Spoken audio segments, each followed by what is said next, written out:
Hey there, welcome to Brad Arrows. Tonight, we've got hours of chilling horror stories combined with soothing rain sounds to help you relax and sleep.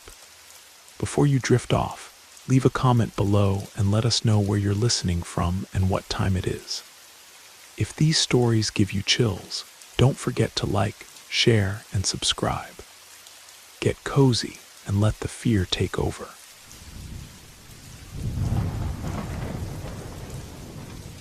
I'm 25, a wildlife photographer from Munich, and last summer my passion for capturing the raw beauty of nature almost cost me my life. I've photographed in the Alps, explored the Norwegian fjords, and ventured through the Carpathian wilderness.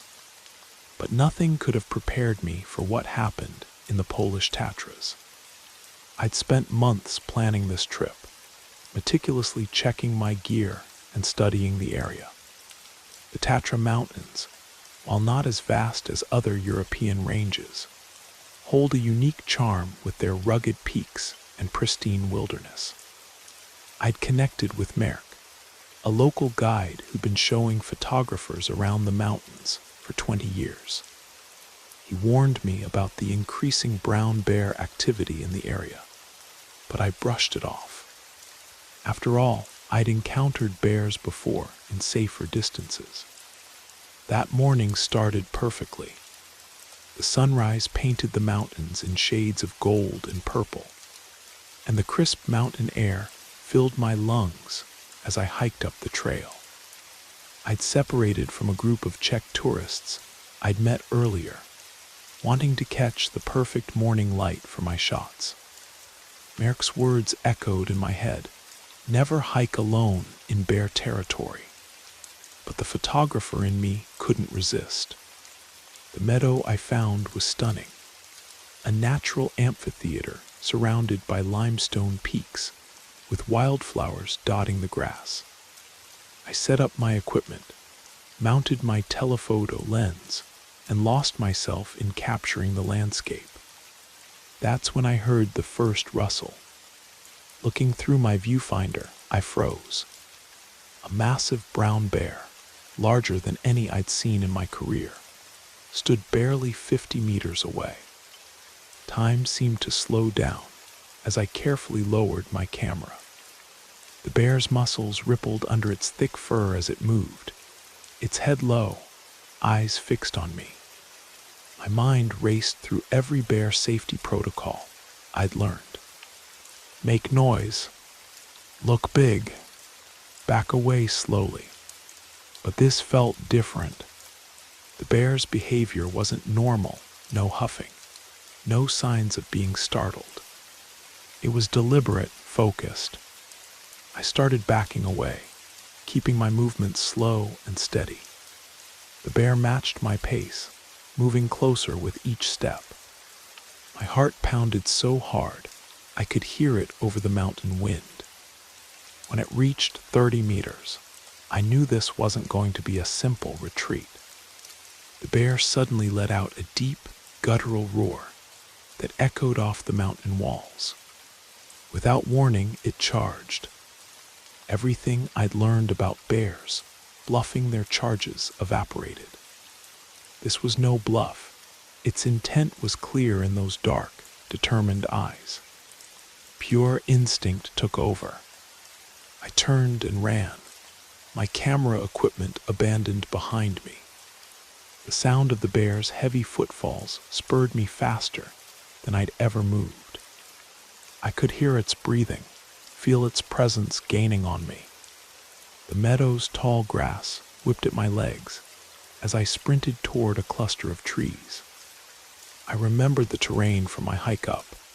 There was a steep ravine ahead. If I could just reach it. The bear's huffing grew closer. 20 meters to the ravine. 10, 5. I glimpsed the rocky slope below and made a split-second decision that would either save or end my life. I dove into the ravine, rolling and sliding down the scree slope. Rocks cut into my arms and legs, but adrenaline dulled the pain. The bear stopped at the edge, roaring in frustration as I tumbled down. When I finally came to a stop, my body was battered, but I was alive. Hours later, I limped into the ranger station where Thomas, the local ranger, immediately recognized something was wrong. As I recounted my story, his face grew serious. They'd been tracking this particular bear unusually aggressive, possibly due to an injury that made it see humans as easier prey. Looking back now, I realize how close I came to death. The medical report listed multiple lacerations, a sprained ankle, and various contusions, all from my escape down the ravine. But I knew it could have been much worse. Those dark eyes still haunt my dreams, and the sound of those footfalls behind me hasn't left my memory. I still photograph wildlife, but now with a new respect for the raw power of nature. My camera survived the encounter. I dropped it in soft grass, and the last photo I took that day shows the bear in mid-charge, a reminder of how quickly beauty can turn to danger in the wilderness. The locals now use my story as a warning to other photographers and hikers. Merrick still guides in the Tatras, but he's added my experience to his safety briefing. Nature gives us its beauty, he tells his clients. But never forget, we are visitors in a wild world that doesn't play by our rules. The ancient stone ruins of Vallée Perdue weren't supposed to be on my hiking route through the Pyrenees. As a solo hiker and travel blogger from Marseille, I'd mapped out every kilometer of my 3-day trek, but the morning fog had other plans. The compass on my phone kept spinning erratically, and the trail markers seemed to lead me deeper into unfamiliar territory. The abandoned shepherd's village emerged from the mist like a ghost. Crumbling stone houses with their rotting wooden doors, empty windows staring like hollow eyes across the valley. My 50,000 Instagram followers would love this, I thought, already composing the perfect shot in my mind. The light filtering through the fog created an ethereal atmosphere that any photographer would kill for. I'd heard whispers about this place in the last town, stories of shepherds who disappeared in the mountains, of strange lights in the valley, of voices calling hikers off the marked paths. But every mountain range has its legends, and after 6 years of solo hiking, I'd learned to separate folklore from fact. The first sign something was off came when I heard the bells. Not cow bells or sheep bells, but something deeper, more resonant, echoing through the fog. Then I saw him, an old shepherd standing on the path ahead, leaning on a gnarled wooden staff. His presence was jarring in this abandoned place. His traditional Pyrenean beret pulled low over his eyes. "Beautiful morning for a hike," he said in perfect French, though his accent wasn't local. There was something unsettling about his smile, too wide, too knowing. He moved with an unnatural grace for someone his age, as he fell into step beside me. "The village has been waiting for someone like you," he continued, his voice taking on an almost hypnotic quality. "Someone who understands the old ways, who can tell its story." His knowledge of my blog and online presence sent chills down my spine. There was no cell service here, no way he could have looked me up. The fog seemed to thicken around us as he spoke, his words becoming more cryptic.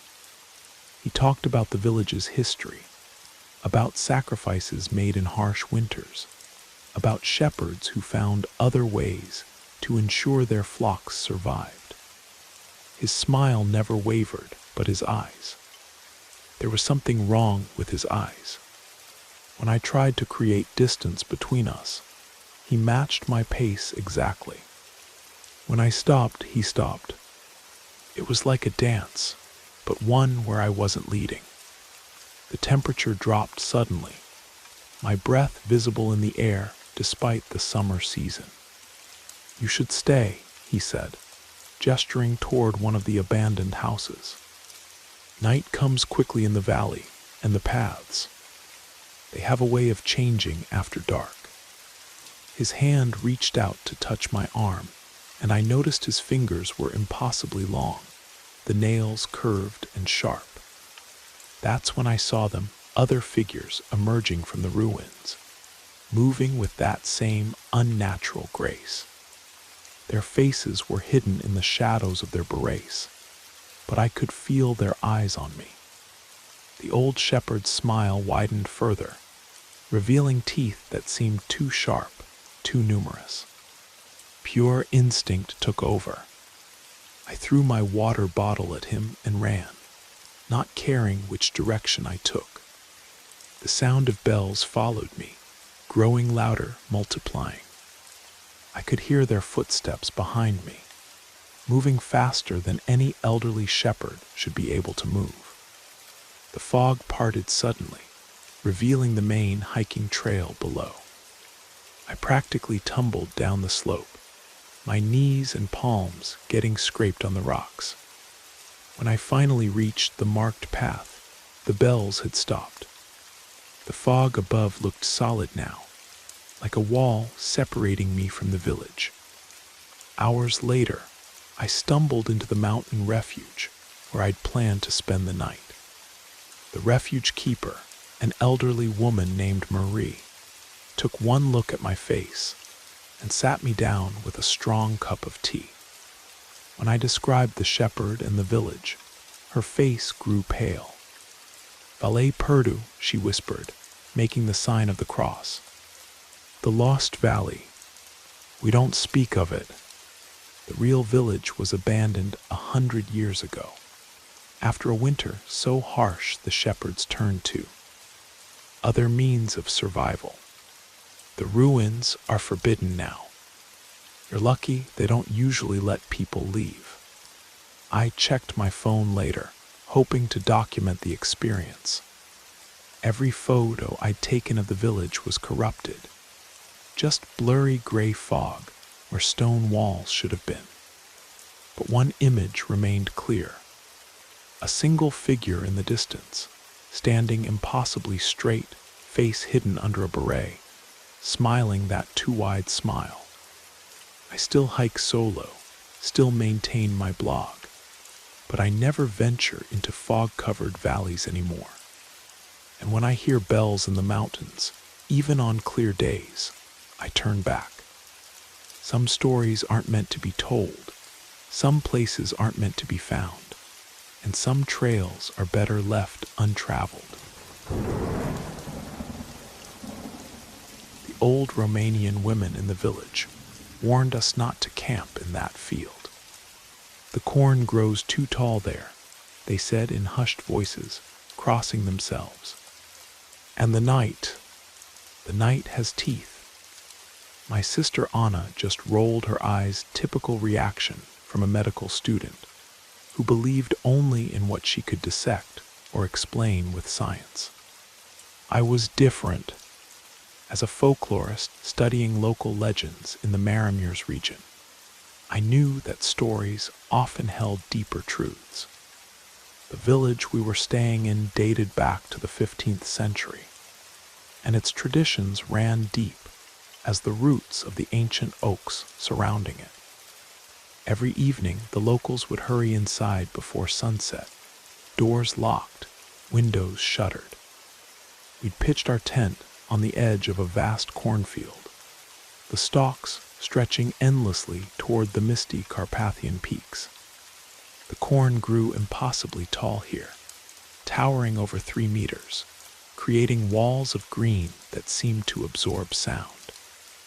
My research had revealed stories about this particular field, tales of disappeared shepherds, of lights dancing between the stalks at midnight. of voices calling in languages no one understood. That evening started normally enough. Anna was reviewing her medical textbooks by lantern light, while I transcribed interviews from the day. The old farming couple who'd spoken to me had been particularly interesting, describing rituals their grandparents performed to protect the crops from what they called the hungry ones. The first sign something was wrong came with the silence.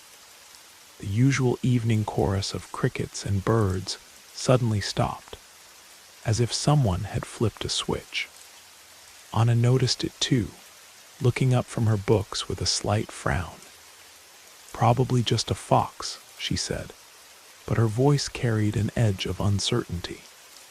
Then we felt it, a presence, heavy and ancient, pressing down on us like a physical weight. The air grew thick, making it difficult to breathe.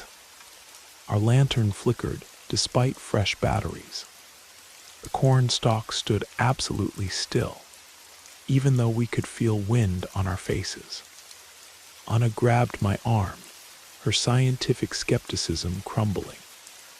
"Lisa," she whispered, "something's watching us." Her fingers dug into my skin as the presence grew stronger.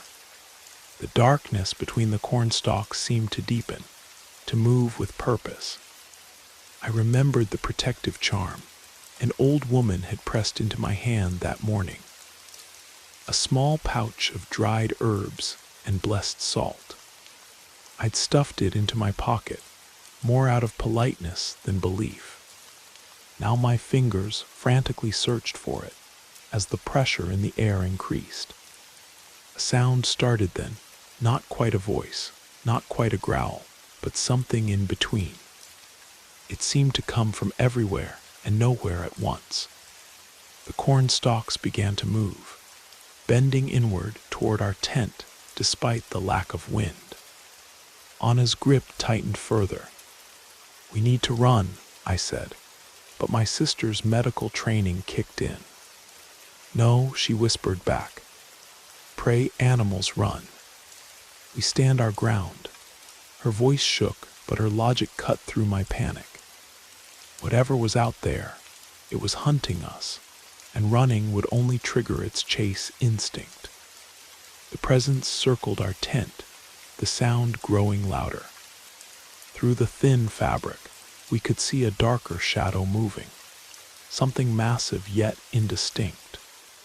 The air temperature plummeted. Our breath came out in visible clouds, despite the summer night. Then it spoke not in words, but in feelings, in images that flooded our minds. Hunger, ancient hunger, the kind of hunger that had waited centuries to be fed. My fingers finally closed around the charm in my pocket, and I pulled it out with trembling hands. The old woman's words came back to me. "When the hungry ones come, throw the salt behind you and speak the words." I'd written the phrase in my notebook, a string of archaic Romanian that now spilled from my lips, my voice stronger than I felt. The reaction was immediate. A shriek pierced the night, a sound that had no place in our world. The corn stalks whipped violently, and the shadow retreated as if burned. Anna and I held each other, shaking, as the presence slowly faded. When dawn finally came, we found the corn flattened in a perfect circle around our tent. The ground was covered in strange markings that seemed to shift and change when viewed directly. Most disturbing were the tracks, massive prints that started at our tent and led into the field before simply vanishing. We packed up and left immediately, heading back to the village, where the old women nodded knowingly at our pale faces and shaking hands. The farming couple who'd spoken to me earlier took us in, feeding us hot soup and stronger drinks. "The hungry ones are always there," the old farmer's wife told us as she hung protective herbs over her door. in the spaces between things, in the shadows between moments. Usually they sleep, but sometimes they wake and they remember their hunger. Anna doesn't roll her eyes at local superstitions anymore.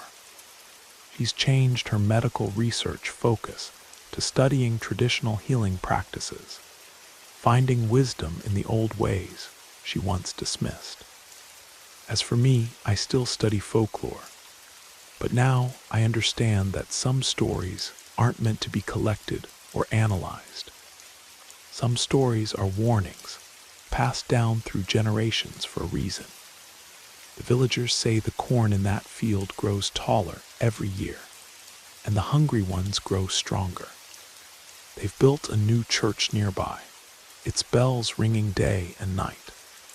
But sometimes, on very quiet evenings, you can still hear something else calling from between those towering stalks.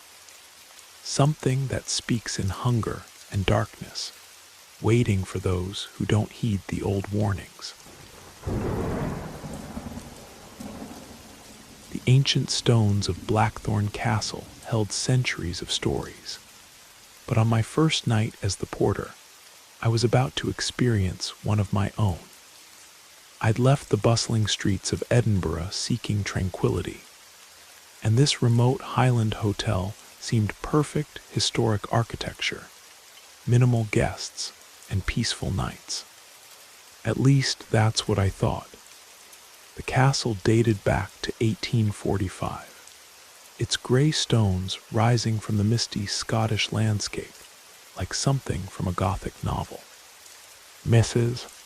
Macpherson, the hotel manager, had given me a brief tour earlier, her voice dropping to a whisper when we passed certain rooms. Some areas have a history, she'd said, avoiding my eyes. Best to leave them be after sunset. The night shift was simple enough: monitor the security cameras, handle any late check-ins, and maintain the evening fire in the Great Hall. The old building creaked and settled around me as I sat at the front desk, scrolling through my phone. Only 3 rooms were occupied that night: a retired couple from London and a business traveler who'd arrived late. It was just past midnight when I first heard it, the soft patter of footsteps on the grand staircase. The security camera showing that area had been flickering all evening, displaying only static. I grabbed my flashlight and went to investigate, the beam catching dust motes dancing in the air. At the top of the stairs, I saw her, a small figure in a Victorian dress, perhaps 7 or 8 years old. She stood with her back to me, long dark hair falling in perfect ringlets. My first thought was that one of our guests had a child I hadn't been told about, but something felt wrong. The air had grown inexplicably cold. "Miss," I called out, my voice echoing in the empty corridor. "Are you lost?" She turned slowly, and I felt my blood freeze. Her face was pale as moonlight, but her eyes were completely black, like empty spaces in reality. She smiled, not the innocent smile of a child, but something ancient and knowing.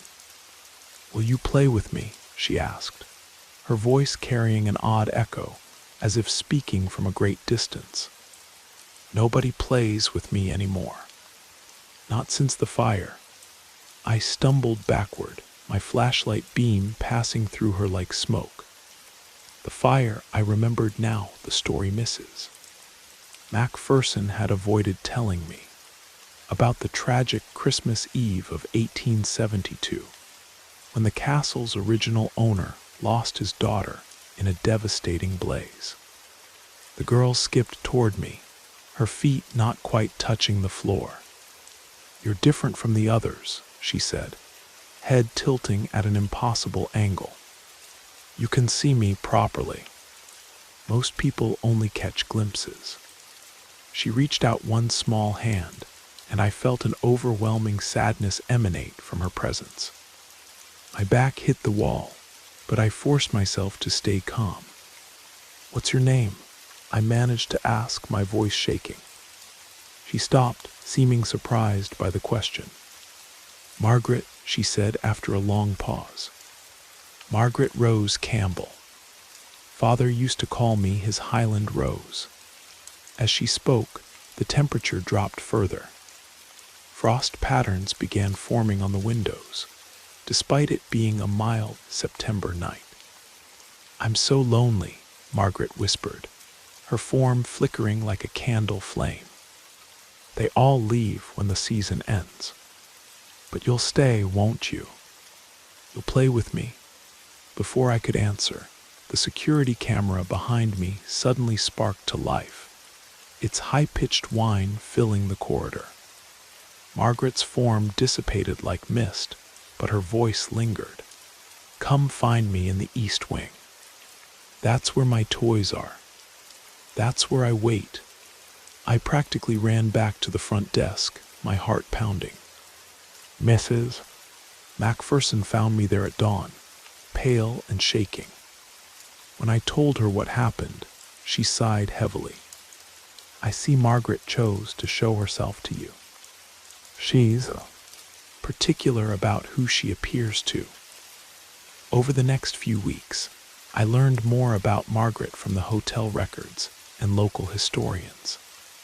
She'd been known for her mischievous nature, playing tricks on the servants and hiding in the castle's many secret passages. The fire that took her life had started in her playroom in the East Wing, a wing that remained sealed off to this day. I still work nights at Blackthorn Castle. Sometimes, in the quiet hours before dawn, I hear Margaret's laughter echoing through the corridors. The security cameras still malfunction regularly, and guests occasionally report hearing a child's voice singing old Highland lullabies.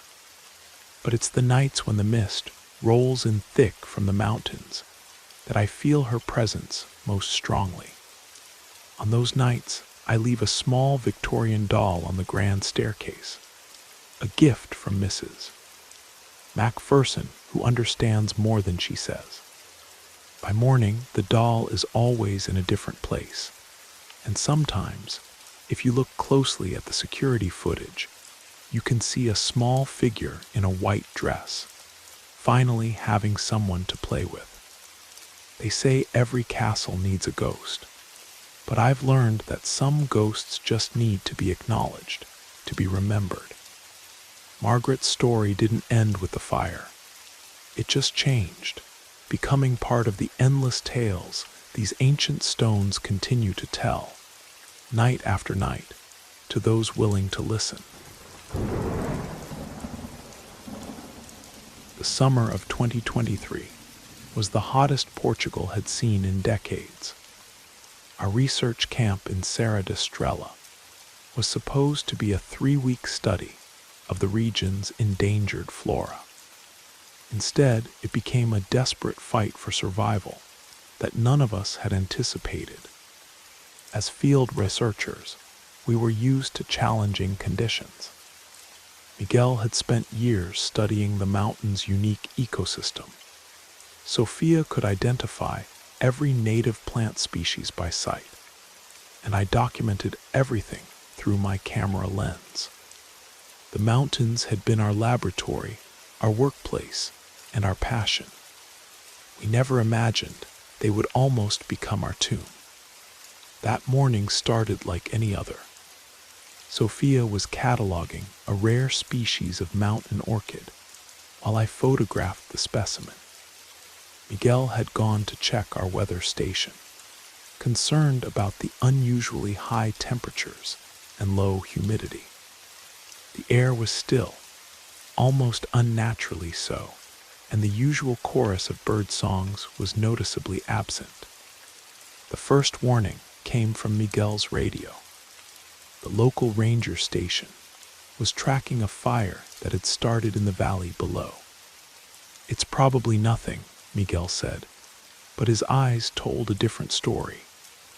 We'd all seen the news about the devastating fires in Greece and Spain. Portugal's forests were just as dry, just as vulnerable. By early afternoon, we could smell it, that acrid scent of burning pine. The horizon had taken on a strange orange glow, and thin wisps of smoke drifted through our camp. Sophia's equipment picked up a sudden drop in humidity. "We should pack up," she suggested, her voice tight with concern. "Just in case." We'd barely started gathering our research materials when the wind changed. The gentle breeze suddenly became a hot, aggressive force, carrying thick smoke and ash. The orange glow had transformed into a wall of approaching flame, consuming the drought-stricken forest with terrifying speed. Miguel grabbed the hard drives, containing months of research data. Sophia quickly pressed the rare plant specimens into her collection folder. I shouldered my cameras and the weather station's memory unit. The rest would have to burn our tents, our supplies, everything we couldn't carry. We had two options: the main road down the mountain or a narrow maintenance track that cut through a rocky ravine. The choice was made for us when we saw the main road was already blocked by flames. The fire was moving faster than any of us had thought possible, creating its own wind system, its own weather. The maintenance track was treacherous under normal conditions. Now, with smoke reducing visibility to mere meters and hot ash raining down, it became a nightmare. Our research vehicle struggled on the rough terrain, the tires slipping on loose gravel. Miguel drove with intense concentration, while Sophia used the radio to coordinate with emergency services. The fire's moving at 40 kilometers per hour. The firefighter's voice crackled through the radio. "Get to the river. It's your only chance." The river was still 3 kilometers away, down a winding path that seemed to grow narrower with each turn. The heat became unbearable.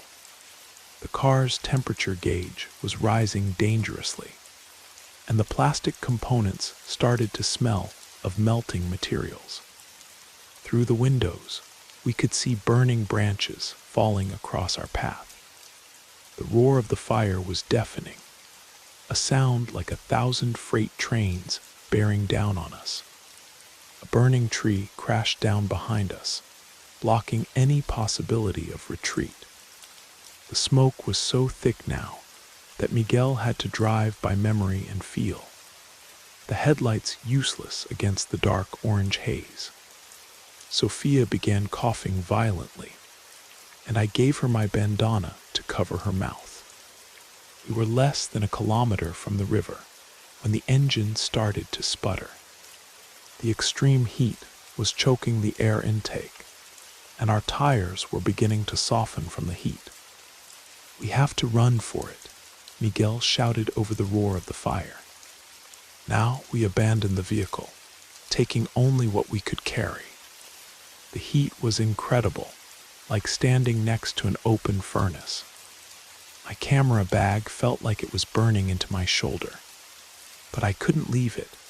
Those photos might be the only record of what we were about to lose. Running through that inferno was like moving through hell itself. The smoke burned our eyes and lungs. The hot air seared our skin, and burning debris rained down around us. Sophia stumbled, and Miguel caught her before she fell. We were all beyond exhaustion, but stopping meant death. The sound of rushing water never seemed so sweet. We practically fell down the last slope to reach the riverside. The water was low from the drought, but it was enough. We waded in, submerging ourselves as burning branches and embers flew overhead. Hours later, after rescue helicopters had lifted us to safety, we watched from a distance as the fire consumed everything we'd left behind. Our camp, our vehicle, and priceless samples were all gone. But we had survived, and we had saved the most important data. The following week, as we reviewed the footage from my cameras, we found something extraordinary. The last photos, taken during our escape, showed an ecosystem in transition. Fire-activated seeds beginning to burst, certain species already preparing for renewal even as the flames approached. Nature, we realized, had seen this before. The mountain would recover, transform, and live again. Now, months later, we're back in Serra da Estrela, studying the post-fire recovery. The blackened landscape is already showing signs of new life.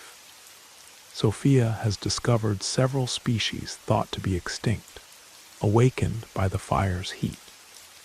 Miguel's data is helping develop better fire prediction models. But none of us will ever forget that day. The day we learned that nature's power isn't just in its beauty, but in its terrible, awesome capacity for both destruction and renewal.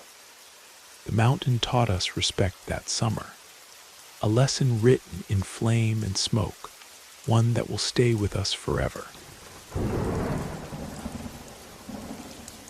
The summer of 2023 was the hottest Portugal had seen in decades.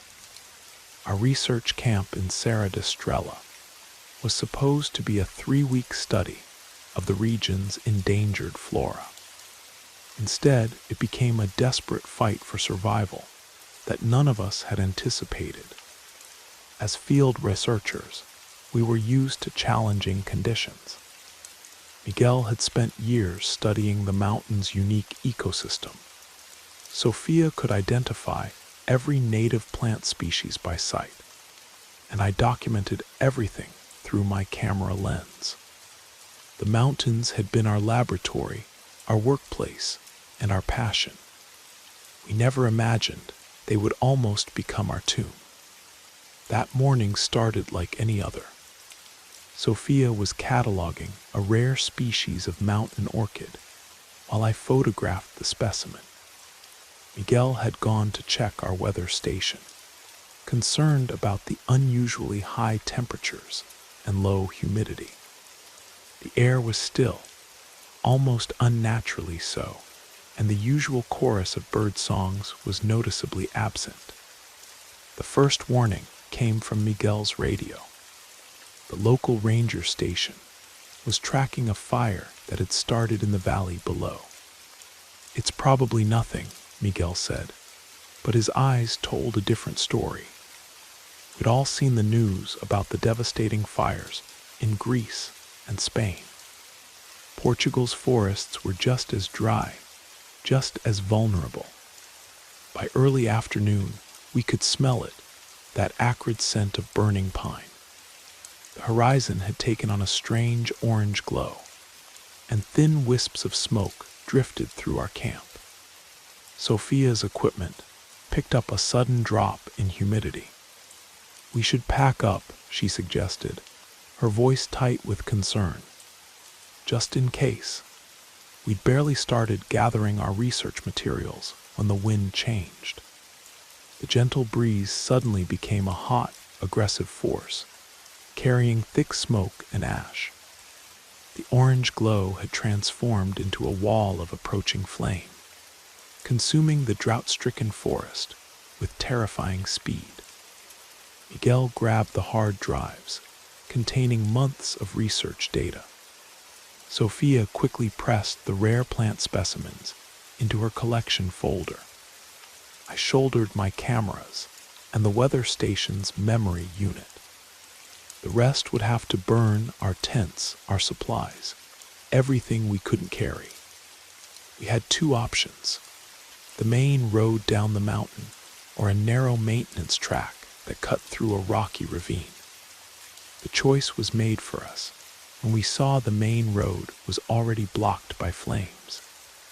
The fire was moving faster than any of us had thought possible, creating its own wind system, its own weather. The maintenance track was treacherous under normal conditions. Now, with smoke reducing visibility to mere meters and hot ash raining down, it became a nightmare. Our research vehicle struggled on the rough terrain, the tires slipping on loose gravel. Miguel drove with intense concentration, while Sophia used the radio to coordinate with emergency services. The fire's moving at 40 kilometers per hour. The firefighter's voice crackled through the radio. "Get to the river. It's your only chance." The river was still 3 kilometers away, down a winding path that seemed to grow narrower with each turn. The heat became unbearable. The car's temperature gauge was rising dangerously, and the plastic components started to smell of melting materials. Through the windows, we could see burning branches falling across our path.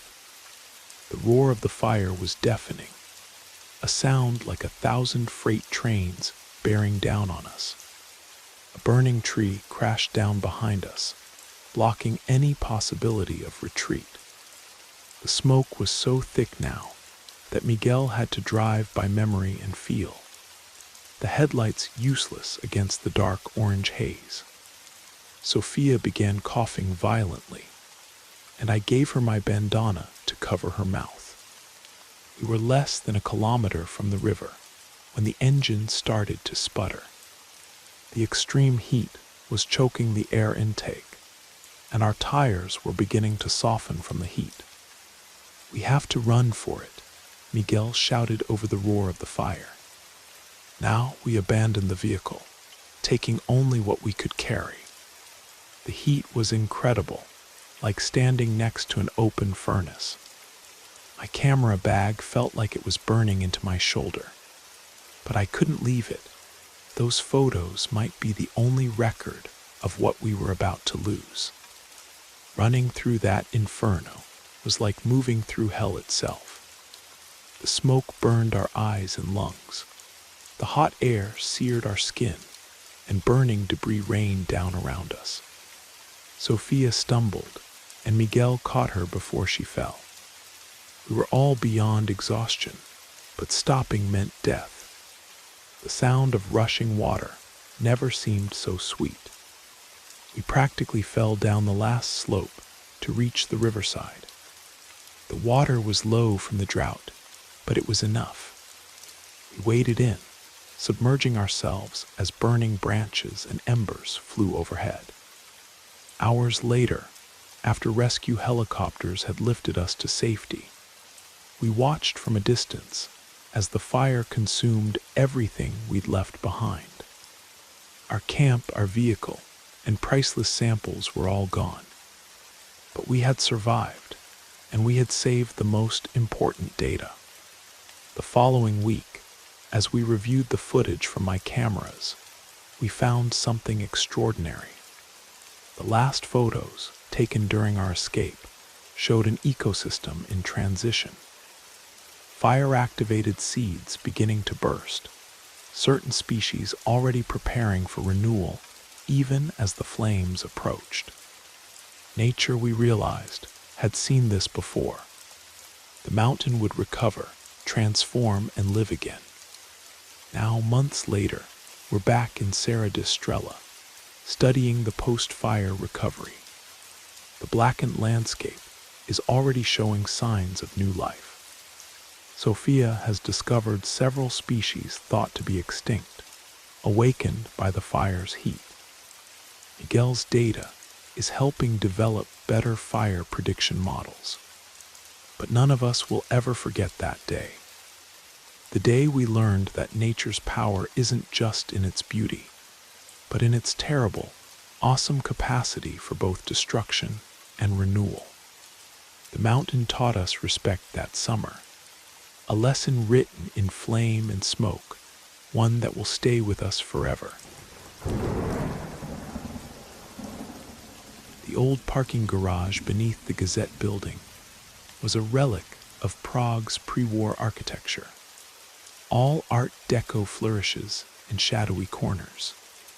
As the night editor, I'd grown accustomed to being the last person leaving. But something about this November night felt different.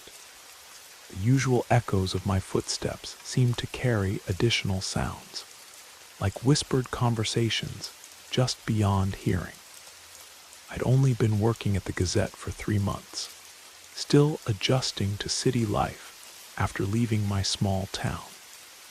The historic building had once housed a prominent bank during the 1930s, before being converted into offices after the war.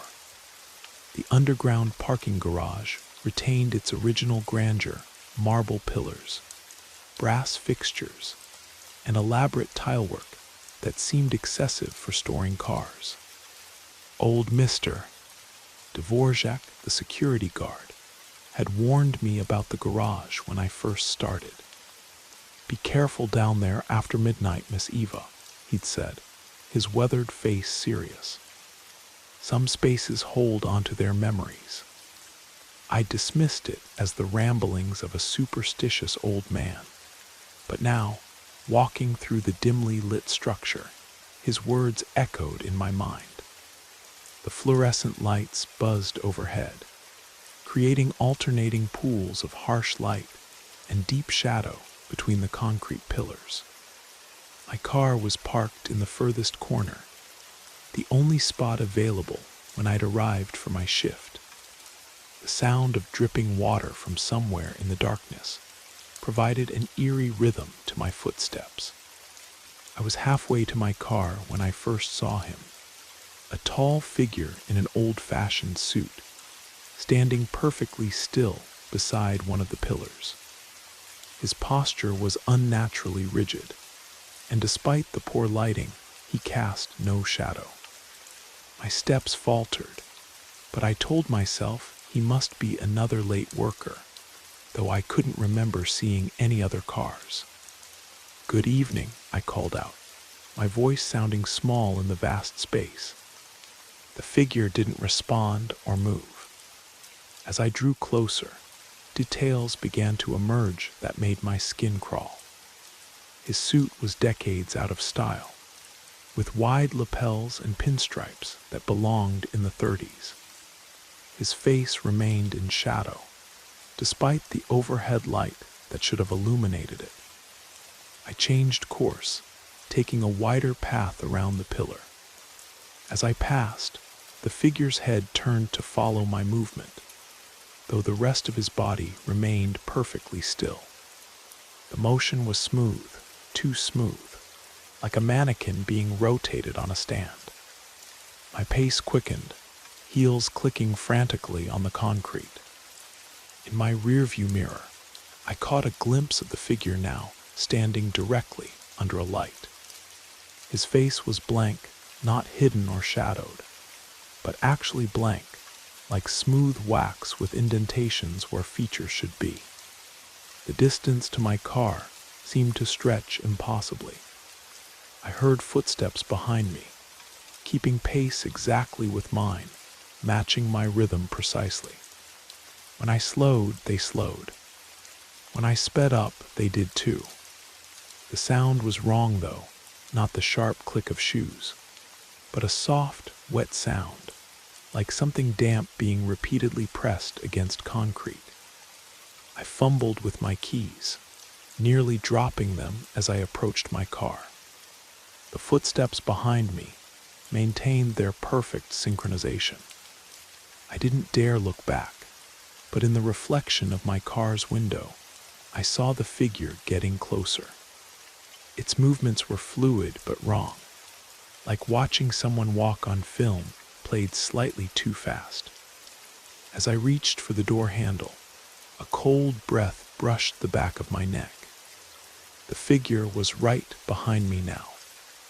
In the window's reflection, I could see its blank face inches from my head, those smooth features beginning to ripple and shift like wax near a flame.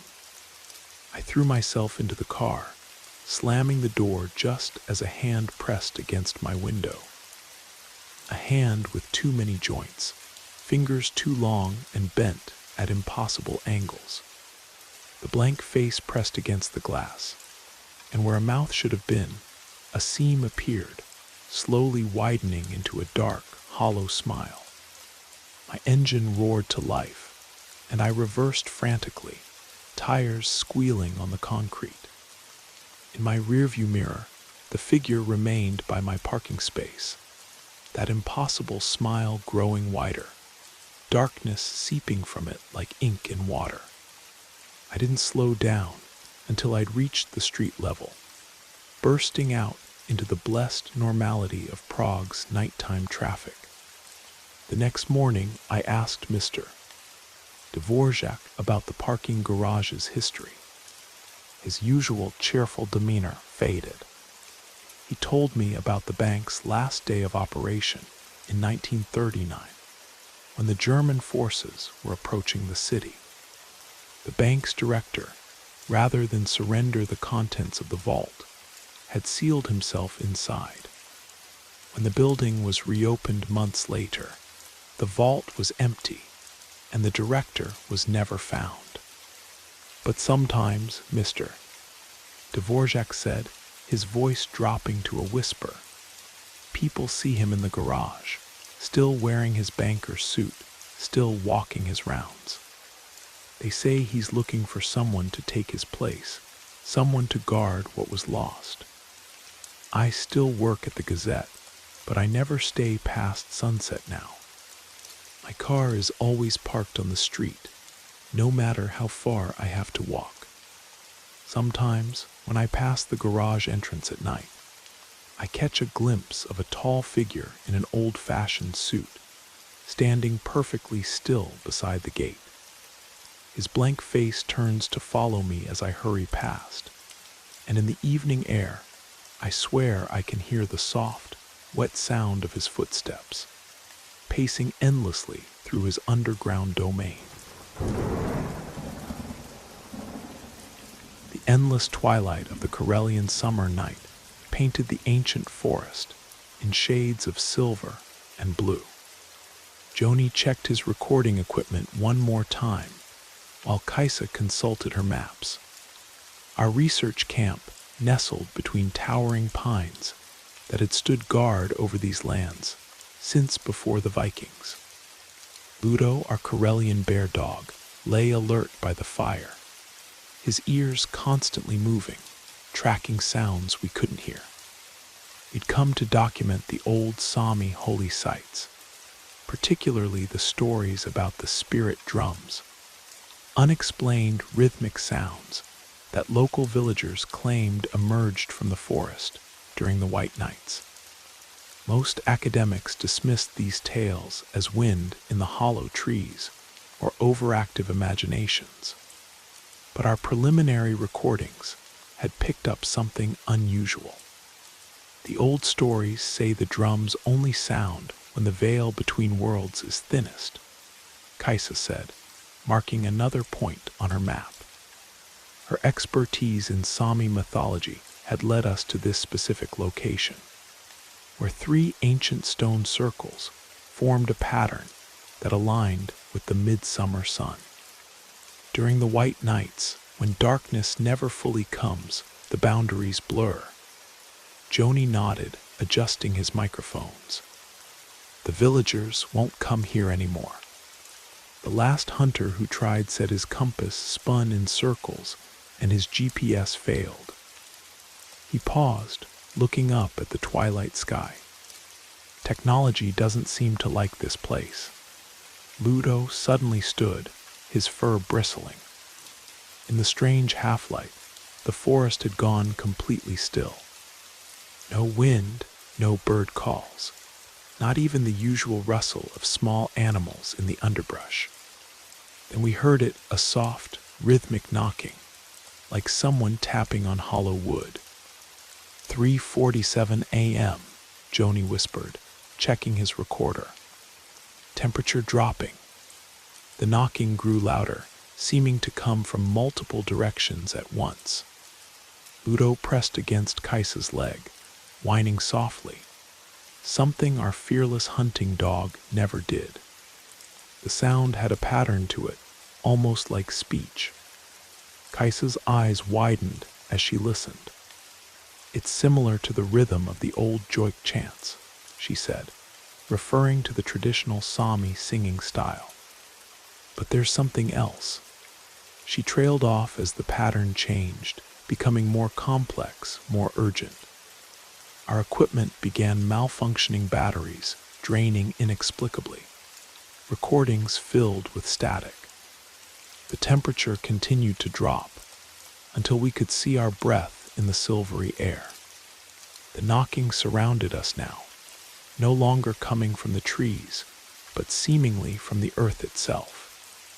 Udo barked once, sharp and afraid, staring at a space between two ancient pines. In the endless twilight, we saw something move, not a physical shape, but more like a ripple in the air, a distortion in the fabric of reality itself. The knocking reached a crescendo, and in that moment, we understood what the villagers meant about the veil between worlds. Through the distortion, we caught glimpses of something, figures moving in a landscape that was both our forest and not our forest, performing rituals around stone circles that were whole and new, not worn by centuries. The air filled with the smell of wood smoke and herbs we couldn't identify. Kaisa grabbed her notebook, frantically sketching what we saw. Joni's recorder, despite the interference, kept running. The figures seemed to notice us watching. Their movements changed, became more deliberate. The knocking transformed into a rhythm that we felt in our bones, a pattern that spoke of secrets older than the stones themselves. One figure separated from the others, moving closer to the distortion. We could almost make out features, but not quite human. It raised what looked like a drum, and the knocking synchronized with its movements. Udo pressed himself against the ground, all his hunting instincts overwhelmed by something his wild ancestors had known to fear. Then, as suddenly as it began, the knocking stopped. The distortion faded, leaving only the silver twilight and the ancient pines. Our equipment came back to life, batteries mysteriously restored. The forest filled again with normal sounds, wind in the trees, distant bird calls, the rustle of small animals. We spent the rest of the night analyzing our data. Most of the recordings were corrupted, but small segments survived enough to prove something had happened, but not enough to explain what. Kaisa's sketches showed details that matched undiscovered archaeological sites we later found in the area. The villagers weren't surprised when we shared our experience. The old ones nodded knowingly, speaking of how the ancient ones still walk these forests during the white nights, how the drums call between worlds when the light blurs the boundaries of reality. We've returned to that site many times since, but never experienced anything quite like that first night. Yet sometimes, when the twilight bathes the forest in that otherworldly glow, we hear distant knocking. Udo's ears prick up, and for a moment, we feel the weight of ancient eyes watching from between the trees. Our research papers never captured the full truth of what we encountered. How do you describe, in academic language, the moment you realize that mankind's oldest stories aren't stories at all? That in some places, during the endless twilight of the white nights, the past isn't really past, and the boundaries we take for granted become as thin as silver moonlight on midnight water. The villagers have it right. Some things aren't meant to be explained, only experienced and remembered. The drums still call in the ancient forests of Karelia, telling stories in a language older than words. reminding us that there are still places where the veil between worlds grows thin, and the old magic lingers like morning mist among the pines. The locals call Prakestolen the Pulpit Rock for a reason. Standing 600 meters above Lysefjord, its flat plateau feels like a giant's podium overlooking the Norwegian wilderness. As an experienced mountain guide, I'd led countless expeditions here, but this ascent with Astrid and Eric was different. We weren't just climbing for pleasure. We were chasing a meteorological phenomenon that had puzzled scientists for years. Eric's weather station had detected unusual electromagnetic patterns around the plateau during spring storms. It's like the mountain creates its own weather system, he explained while checking his equipment. Astrid adjusted her camera gear, eager to capture whatever we might encounter. None of us knew we were about to experience something that would challenge everything we understood about nature. The morning started clear, the fjord below reflecting the perpetual twilight of late spring. We'd taken a less traveled route up the mountain, carrying specialized equipment to measure atmospheric conditions. The air felt charged, different from the usual mountain atmosphere. Eric's instruments were already showing unusual readings. Before we started our final ascent, we made what would later prove to be a critical mistake. The mushrooms we'd picked along the trail weren't the ordinary ones we thought they were. Eric, our supposed expert in local flora, had misidentified them. By the time we realized our error, we were already feeling the effects. The first sign that something was wrong came when the clouds began gathering. Not normal storm clouds, but formations that seemed to move with purpose, swirling into patterns that reminded me of ancient Norse runes. Astrid pointed her camera upward, capturing time-lapse footage that would later baffle meteorologists. The electromagnetic readings are off the scale, Eric shouted over the rising wind. His instruments were going haywire, displays flickering with impossible numbers.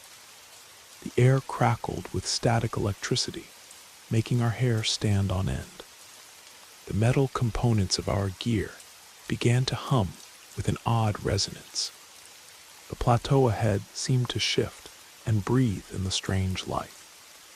The effects of the mushrooms were intensifying, but what we were seeing couldn't be explained by mere hallucinations. The storm was taking on a form we'd only seen in old Viking tapestries, a great serpentine shape writhing through the clouds. Lightning struck the plateau, not in normal bolts, but in spiraling patterns that seemed to dance across the rock. The thunder that followed wasn't just sound, we could feel it in our bones, like the mountain itself was speaking in an ancient tongue. Astrid's cameras captured impossible images, light moving in ways that defied physics. Eric's scientific composure cracked as his equipment registered phenomena that shouldn't exist. These readings, they match the patterns in old Norse stories about Thor's battles, he said, his voice shaking. The ones scholars dismissed as myths. His weather station was detecting energy signatures that corresponded exactly with ancient descriptions of godly warfare. The rock beneath our feet began to vibrate with each thunderclap. The fjord below had turned mirror black, reflecting not our world, but somewhere else. A place where the sky burned with colors that had no names. Astrid's camera screen showed images that changed every time we looked at them. Like reality itself couldn't decide what was real. Then we saw it, a figure in the storm, massive and ancient, wielding what looked like a hammer of pure light. The rational parts of our minds tried to dismiss it as a hallucination, but Eric's instruments were recording everything. The temperature dropped suddenly, frost forming on our gear, despite the spring weather. The next lightning strike hit, so close it temporarily blinded us. When our vision cleared, we found ourselves in what seemed like a gap between moments. The storm had frozen in place, bolts of lightning suspended in the air like luminous sculptures. In that impossible pause, we heard what sounded like ancient Norse being chanted on the wind. Reality snapped back like a rubber band. The storm dispersed with unnatural speed, leaving us alone on the plateau under clear twilight skies. We stood in silence, trying to process what we'd witnessed. Our gear was covered in frost patterns that exactly matched ancient Norse protective runes. Later, reviewing the evidence, we struggled to explain what had happened. Astrid's photos showed phenomena that photography experts claimed were impossible. Eric's data suggested that for a brief time, the laws of physics had simply stopped applying. My own experience as a guide told me that the mountain had revealed something usually hidden from human eyes. The local elders weren't surprised when we shared our story. They spoke of old tales about Preikestolen, how it wasn't just a natural formation, but a boundary place, where the veil between worlds grows thin during certain storms. Eric's scientific readings now sit in a university database, challenging everything we think we know about weather patterns and electromagnetic fields. We still lead expeditions up Preikestolen, but never during storms, and we're much more careful about identifying mushrooms. Sometimes, when the clouds gather in that particular way, we see lightning dance across the plateau in runic patterns. Eric's instruments still pick up those impossible readings, and Astrid's cameras capture images that defy explanation. The mountain taught us something that day, that there are places where science meets legend, where the rational world brushes against something older and stranger. Perhaps the old stories weren't just stories after all.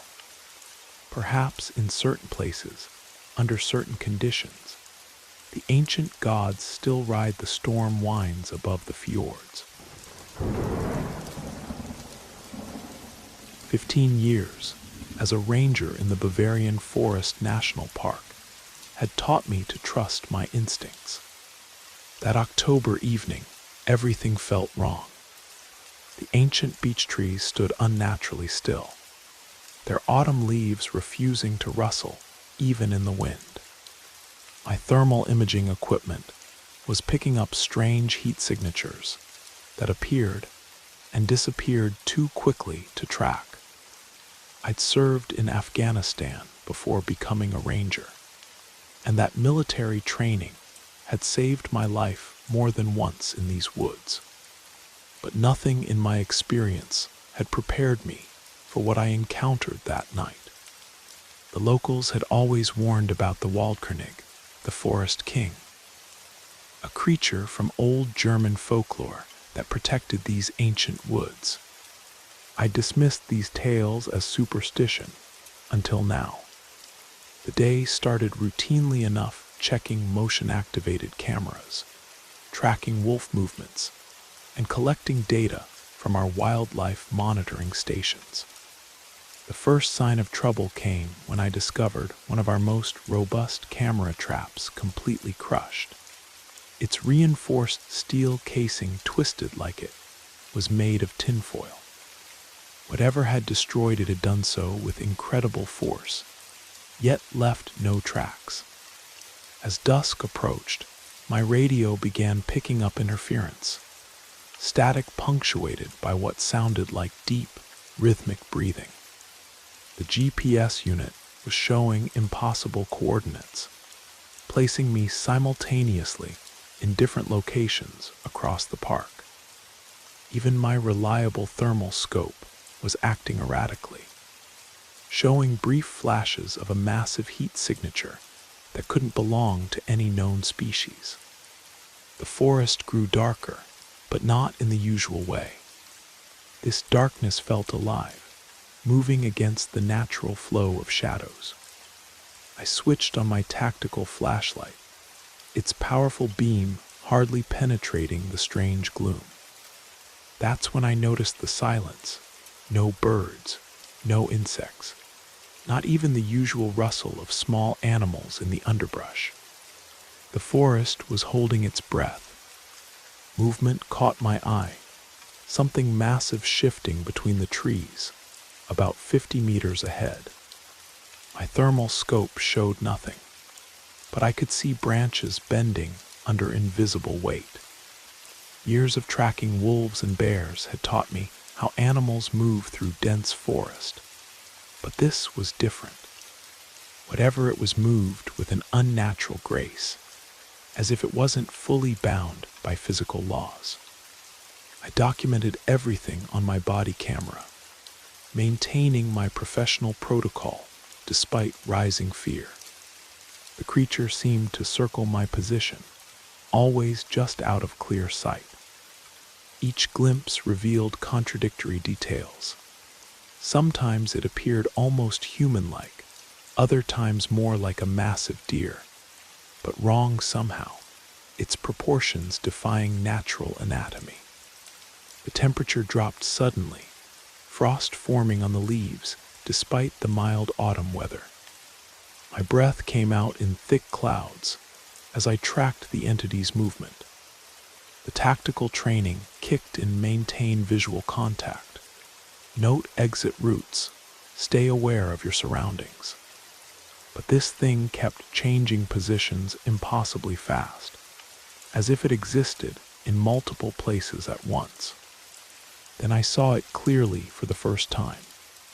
It stood in a small clearing, towering at least 3 meters tall. Its form seemed to shift between human and animal aspects, crowned with massive antlers that appeared to be made of twisted tree branches. But its eyes, those were unmistakably intelligent, ancient, and utterly alien. It moved toward me with impossible speed. I ran, my training forgot, in pure survival instinct. The creature pursued me through the darkening forest, but not like a predator chasing prey. It moved like it was hurting me, directing my flight path. I realized it was forcing me toward the oldest part of the forest, where the trees had stood for centuries. My equipment malfunctioned completely, the radio erupting in static, the GPS displaying nonsense, my flashlight flickering and dying. Even my backup battery pack was dead. The only light came from the creature itself, a faint, phosphorescent glow that seemed to emanate from within it. I found myself in a grove of ancient oaks, their massive trunks forming a natural circle. The creature had stopped pursuing me, but now stood blocking my exit. In the strange light, I could see symbols carved into the tree's old Germanic runes, weathered by centuries, but still visible. My analytical mind noted that some matched patterns we'd found on prehistoric artifacts in the area. The entity made no aggressive moves. Instead, it seemed to be waiting, observing. Then it spoke not in words, but in sensations and images that flooded my mind. I saw the forest as it had been thousands of years ago, saw the rituals performed in this very grove, understood that this being had been here long, before humans named it the Waldkönig. The vision ended abruptly. I found myself alone in the grove, my equipment functioning again, though the video footage was corrupted. The thermal scope showed residual heat patterns in a perfect circle around the ancient oaks, slowly fading like frost in morning sun. I submitted my official report the next day, documenting the equipment failures and strange environmental readings. The video footage that survived showed only glimpses, branches moving against the wind, strange lights, and distortions in the air that our technical team couldn't explain. The locals weren't surprised when I told them what happened. The old hunters nodded knowingly, speaking of similar encounters going back generations. The Waldkönig doesn't show itself to just anyone, they said. When it does, it's a message. I still patrol that section of the forest, but something has changed. The wildlife cameras occasionally catch impossible images, shadows that shouldn't exist, lights that don't follow natural laws. Sometimes, on quiet nights, I feel those ancient eyes watching from between the trees. The thermal scope picks up those strange heat signatures, always just at the edge of its range. My military training taught me to deal with tangible threats. My ranger experience taught me to understand natural phenomena. But that encounter in the Bavarian forest taught me something else. That some things exist in the boundary between the world we know and something older. Something that defies our attempts at classification. The Forest King still rules these woods, not through force or fear, but through a presence as ancient as the trees themselves. Sometimes, late at night, I hear that deep, rhythmic breathing on my radio again, reminding me that in some places, the old stories aren't stories at all, they're warnings, wrapped in legends to help us understand things our modern minds can't quite grasp. The old Highland Road between Inverness and Aberdeen has its share of ghost stories, but I never expected to live through one of my own. As a veterinarian serving the remote farms of northern Scotland, I'm used to driving these winding roads at all hours. That November night, returning from an emergency call to a sheep farm, I learned why the locals never travel this route after midnight. The fog had rolled in thick from the North Sea, transforming the familiar landscape into something otherworldly.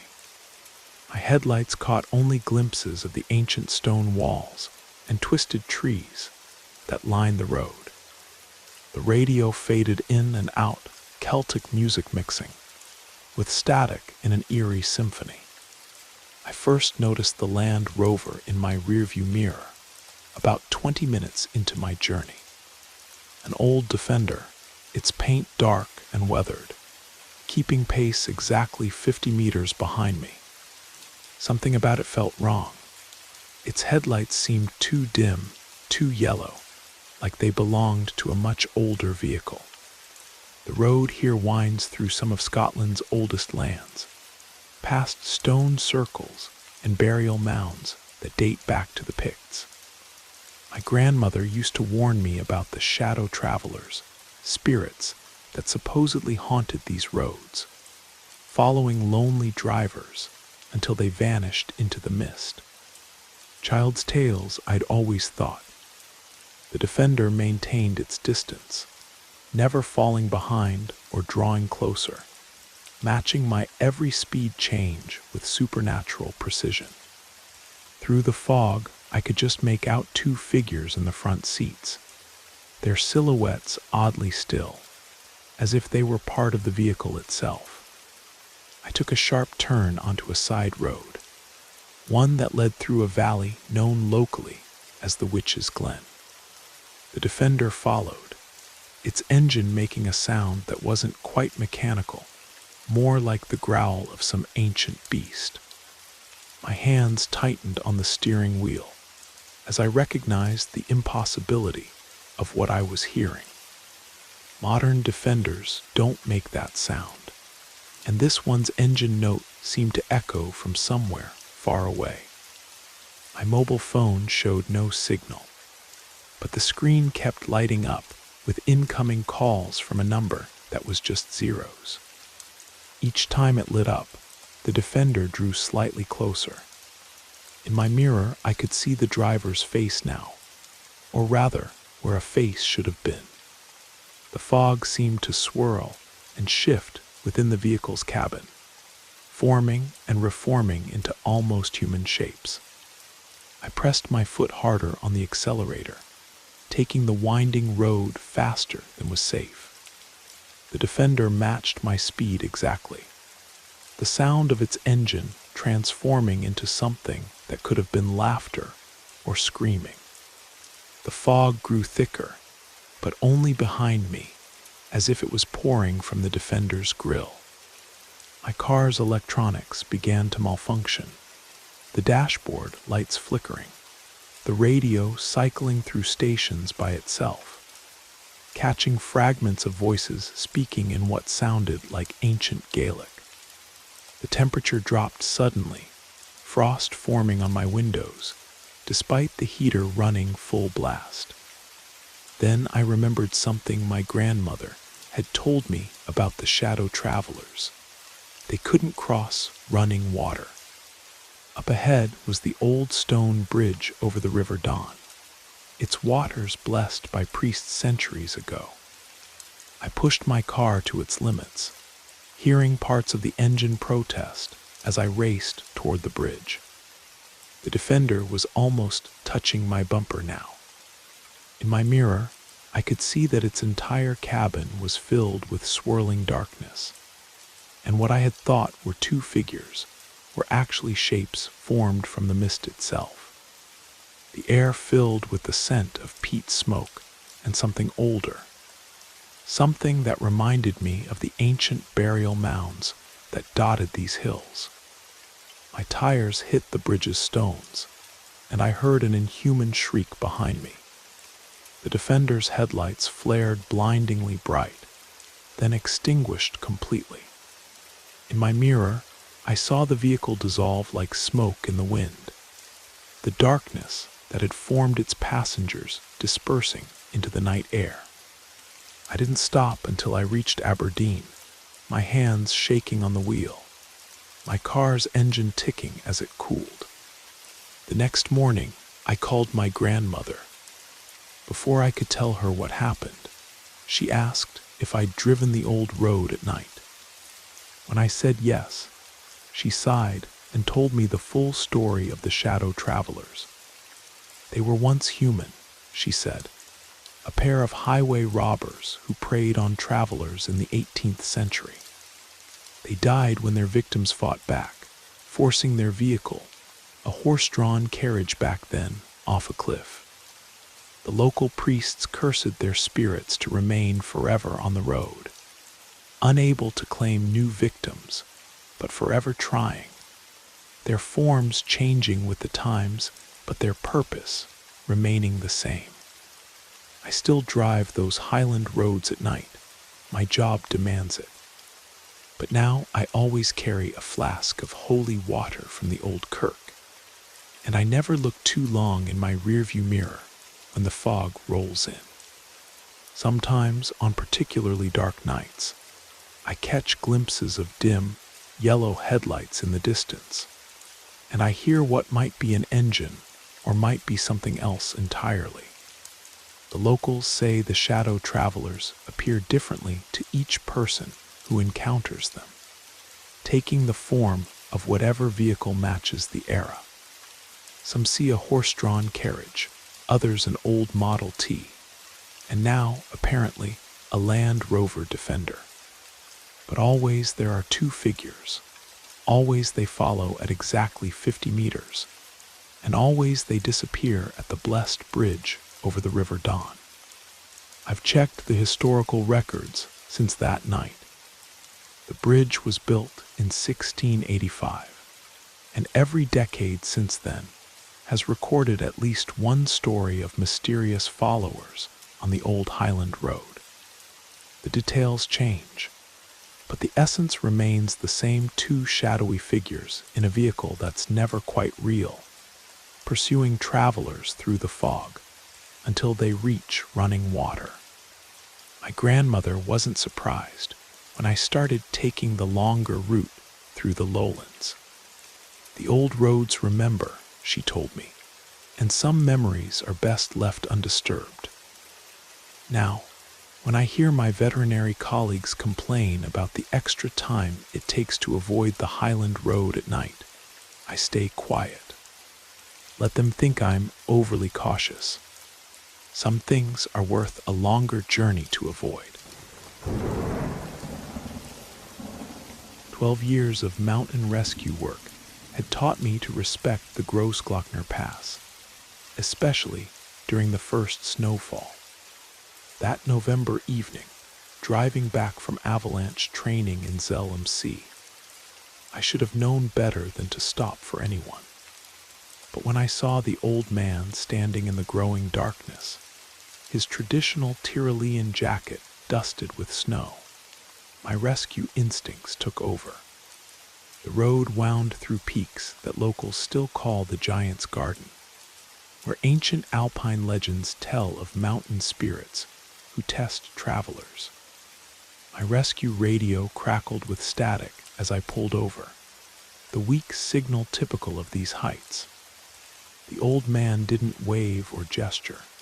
He simply stood there, his face shadowed by a traditional felt hat, watching my approach with an unsettling stillness. "Do you need help?" I called out in German, then in the local dialect. He turned slowly, and something about his movement made my rescue training kick in. Every instinct honed by years of emergency response told me something was wrong, but I couldn't identify what. The first snow was falling heavier now, creating a curtain of white between us. "The pass," he said, his voice carrying an accent I couldn't quite place. "It remembers." Before I could process this strange statement, he was already moving toward my car, his steps too smooth for the icy road. I noticed he left no footprints in the fresh snow. Professional courtesy warred with primal warning signals as he settled into the passenger seat. The temperature seemed to drop several degrees, despite my car's heating system running at full power. My radio, usually picking up at least emergency frequencies, went completely silent. As we ascended the pass, he began talking about the mountain's history. Not the tourist facts I knew, but older stories. He spoke of pagan rituals performed on the peaks, of sacrifices made to appease the mountain spirits, of travelers who disappeared during the first winter storms. His knowledge was too detailed, too personal, as if he'd witnessed these events firsthand. The snow was falling harder, but it seemed to avoid my windshield in an unnatural way, creating a clear tunnel of visibility ahead, while the sides of the road disappeared into whirling white. My headlights caught glimpses of the old stone markers that lined the pass, their carved warnings to travelers barely visible under centuries of wear. "You rescue people from the mountain," he said suddenly, not a question but a statement. "But who rescues them from what the mountain wants to keep?" His voice had changed, carrying echoes of wind through ancient ice caves. When I glanced over, his features seemed to shift like snow and wind. My car's electronics began to malfunction, the dashboard lights flickering, the temperature gauge dropping below its lowest reading. Ice crystals formed on the inside of the windows in impossible patterns that looked like ancient alpine runes. The old man watched them spread with what seemed like approval. We were approaching the highest point of the pass when he asked me to stop. "Here," he said, "where the old path crosses the new." I knew this stretch of road a notorious black spot for accidents, where the modern highway intersected with a medieval trading route. My rescue team had recovered many vehicles from the precipice below. As he reached for the door handle, he turned to me. His face, what I saw wasn't a face at all, but rather a suggestion of features formed from swirling snow and ancient stone. "You do good work," he said, his voice now like grinding glaciers. "But remember, some who are lost are meant to stay lost. The mountain chooses its tributes." He stepped out into the storm, but instead of walking away, he simply dissolved into the swirling snow. The temperature immediately returned to normal.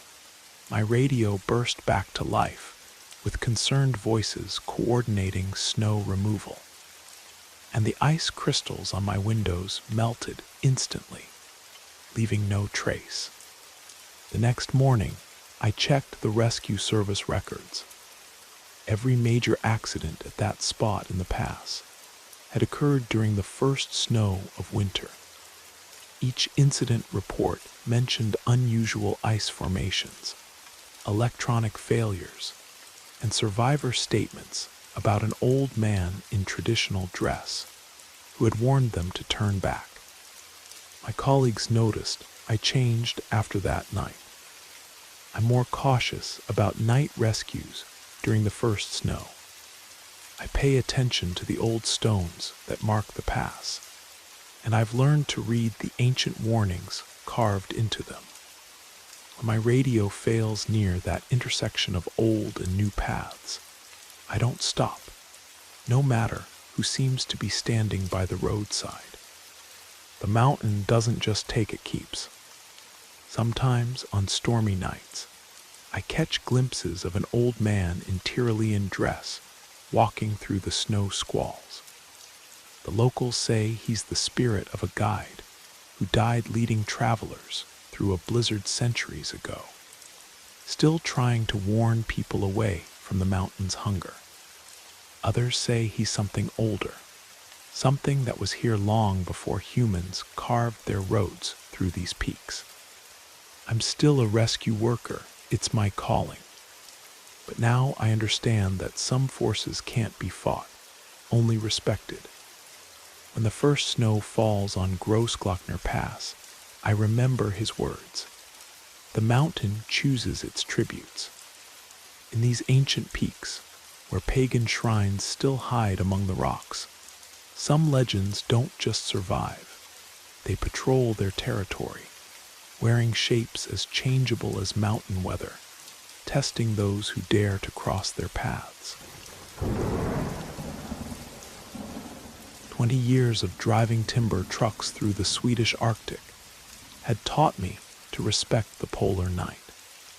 Up here, beyond the Arctic Circle, the sun doesn't rise for months, and the darkness holds secrets my Sami grandmother used to warn me about.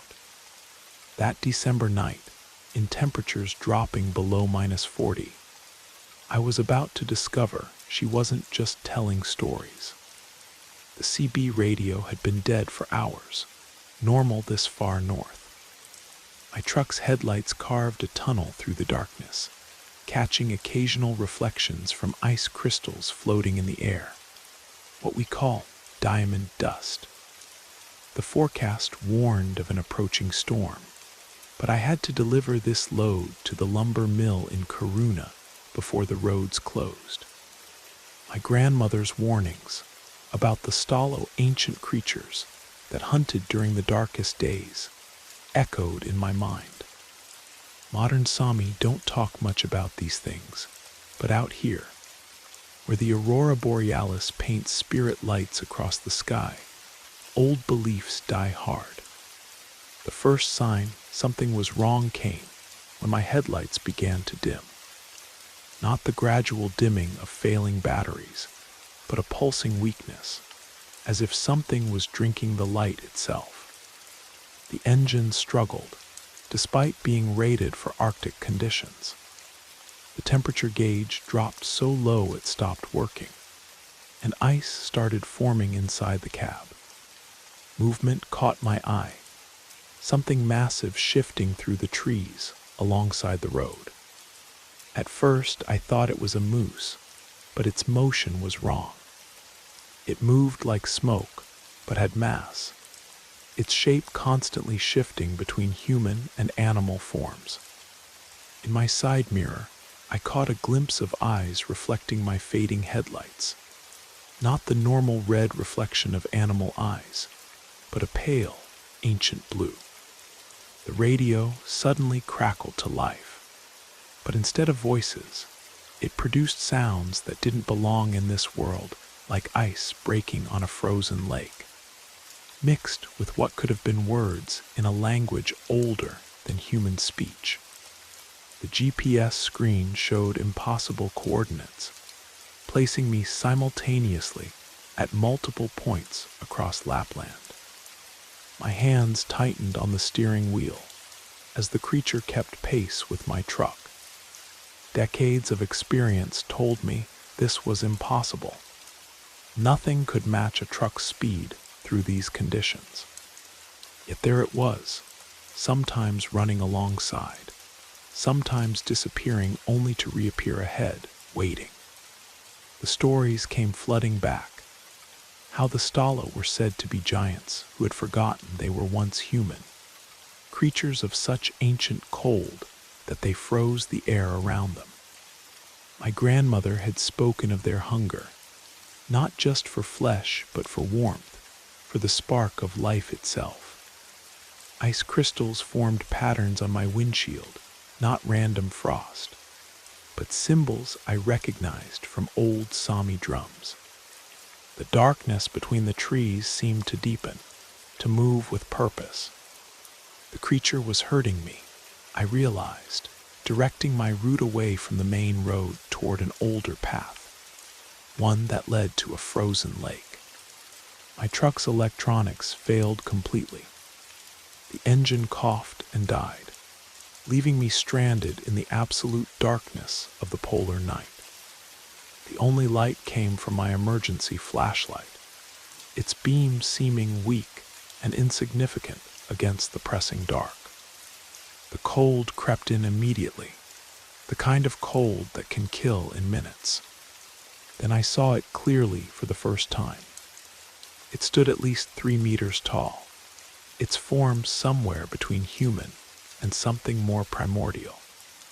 Its body seemed made of living ice and ancient shadow, crowned with antlers that looked carved from glacier ice. But its eyes, they held intelligence and something more, recognition. It approached my truck with impossible grace, frost spreading across the metal wherever its presence touched. The air temperature dropped so low my breath froze instantly. I remembered my grandmother's teachings. The Stalo weren't just monsters. They were part of the land's balance, ancient guardians who kept humans from taking too much from the forest. My load of timber suddenly felt like theft. This creature wasn't hunting me, it was defending its territory. In that moment of understanding, I did something that went against all survival training. I got out of the truck. The cold hit me like a physical blow, but I stood my ground. I spoke in broken Sami, words my grandmother had taught me, an ancient prayer asking permission to pass through these lands. The creature stopped. The darkness around it seemed to pulse, to consider.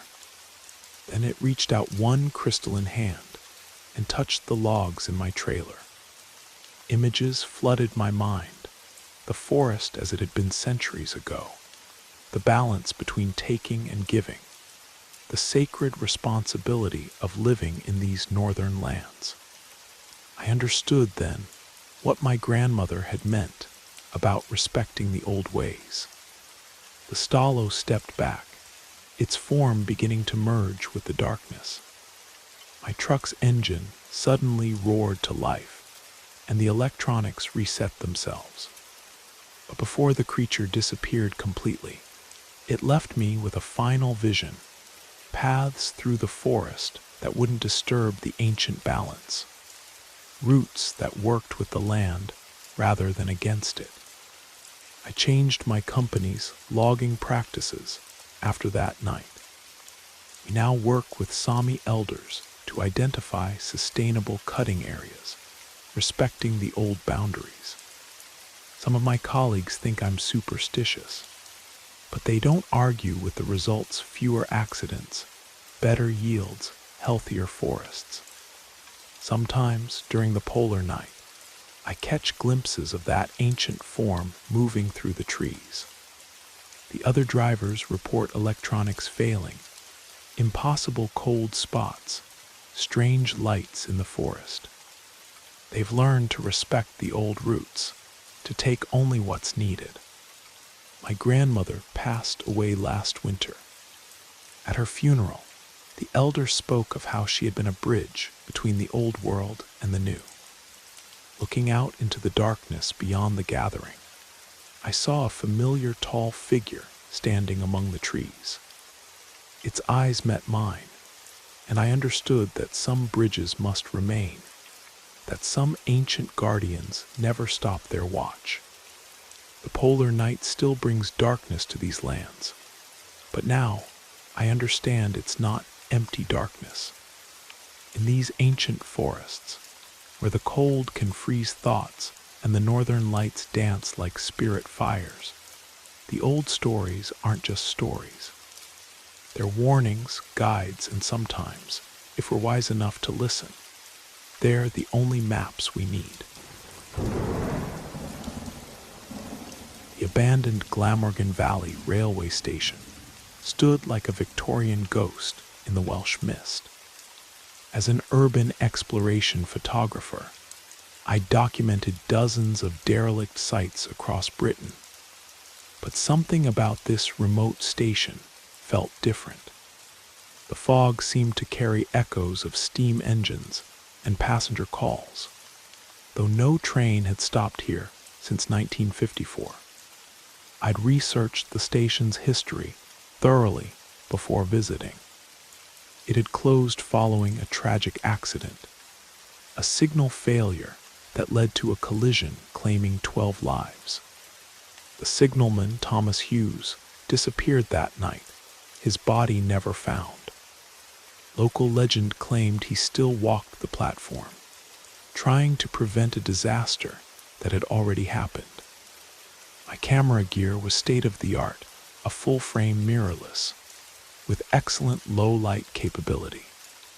I timed my visit for just after sunset, when the fading light would create perfect conditions for capturing the station's decay.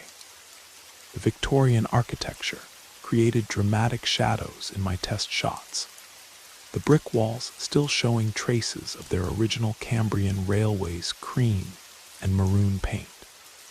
The first strange occurrence came when I reviewed my initial photographs.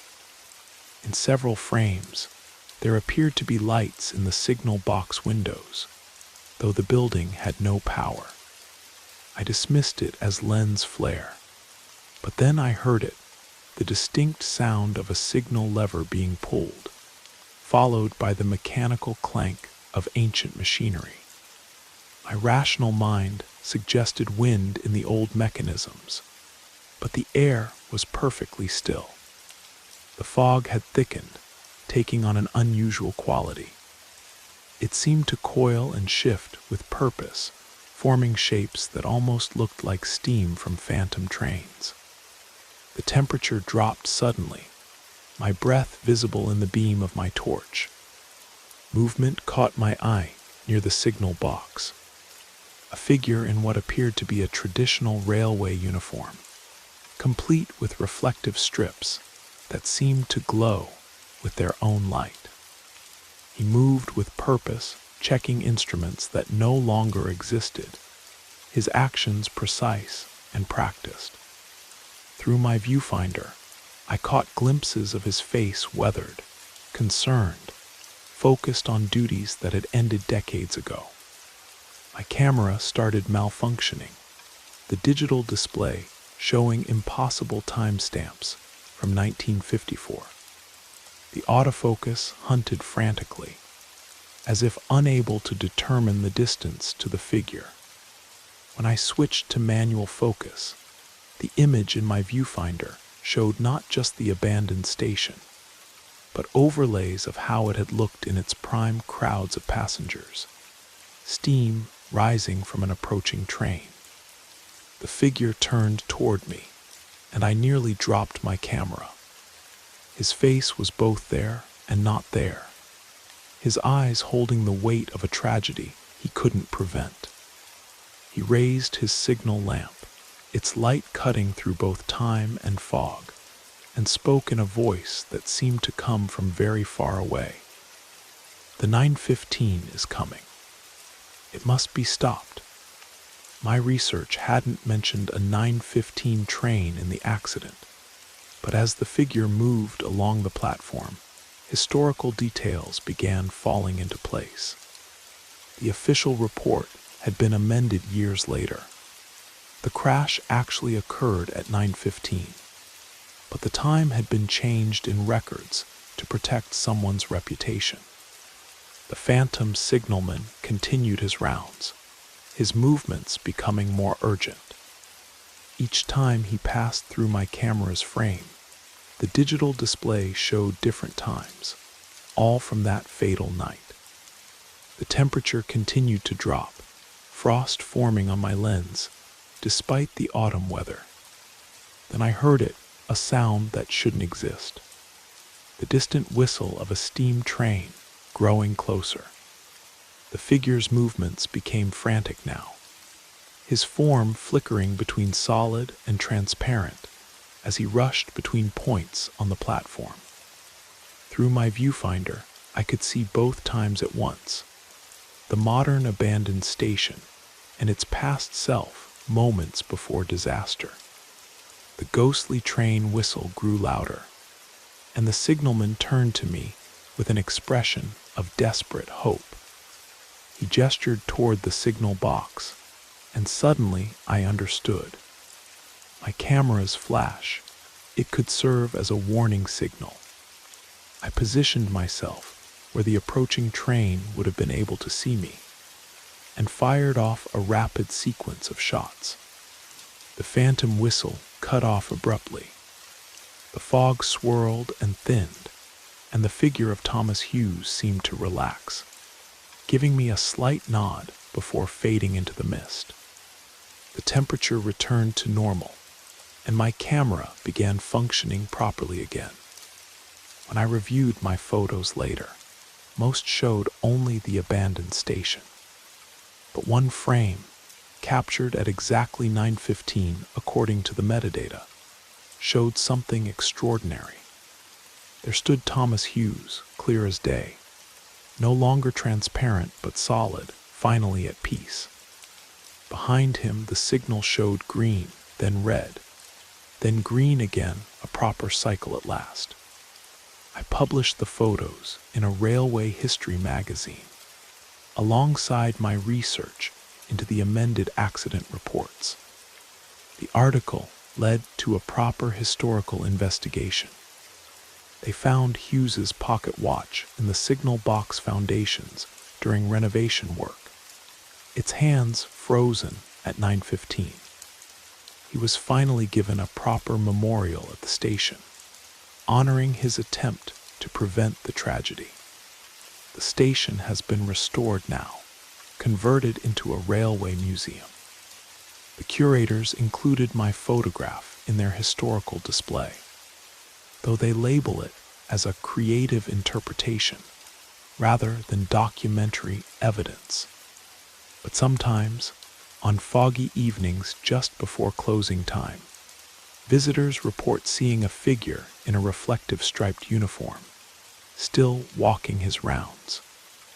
Local children leave pennies on the rails for luck, and railway enthusiasts pay their respects at Hughes's memorial.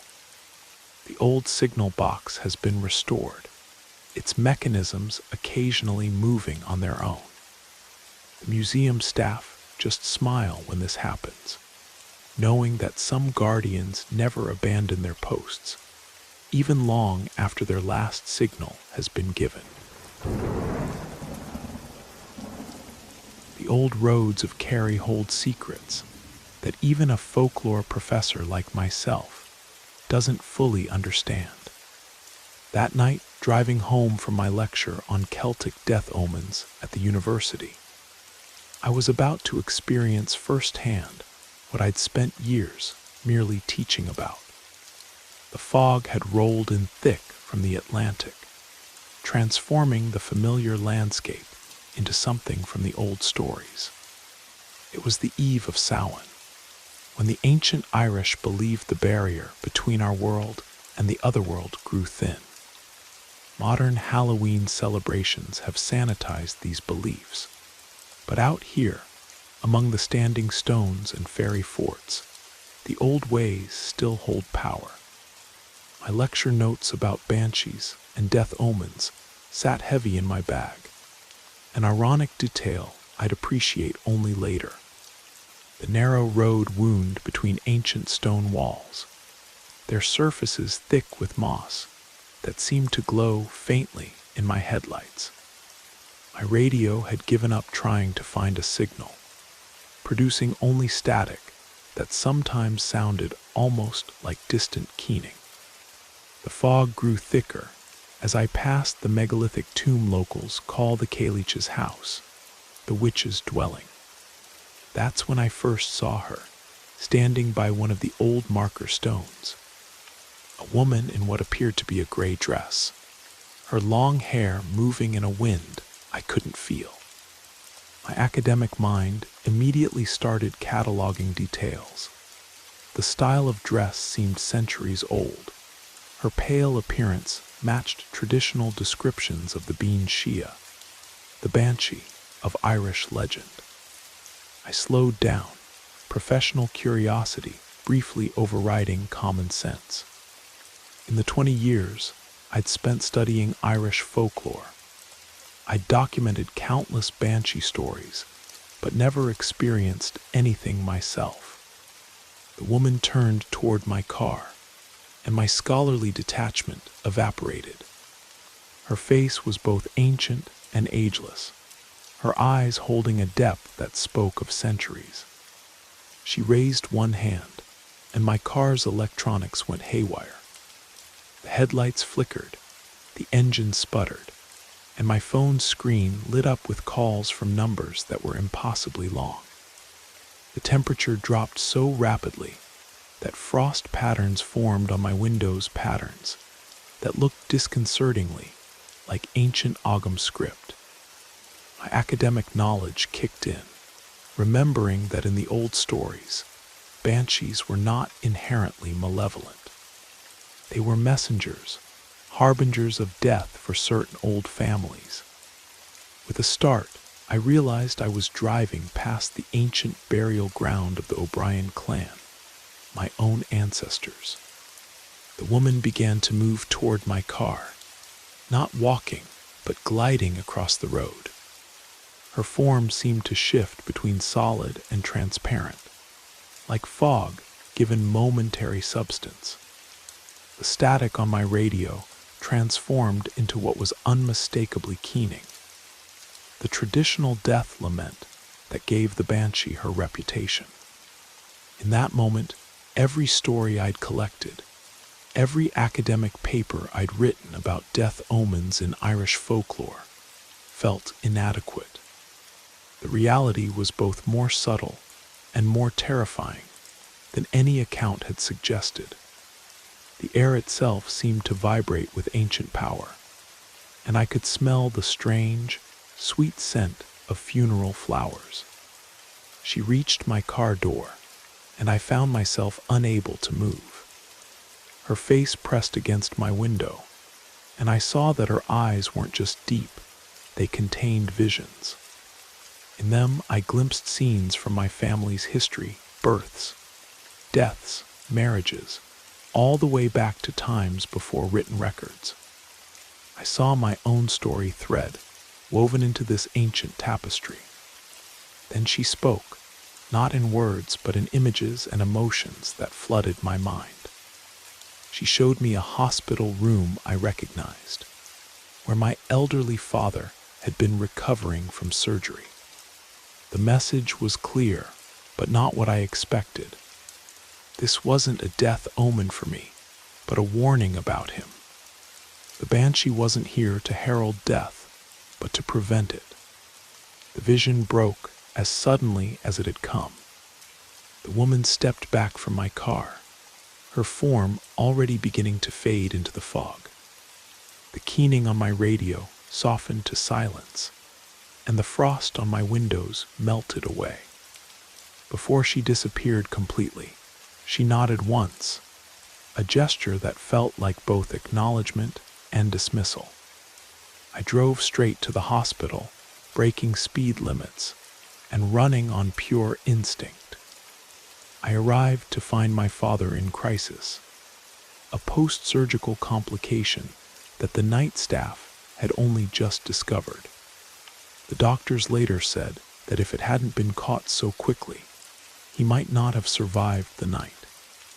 Weeks later, after my father had recovered, I visited the spot again in daylight. The old marker stone stood as it had for centuries, but now I noticed the worn carvings at its base, spirals and lines that matched the frost patterns I'd seen on my windows. The local elderly people weren't surprised by my story.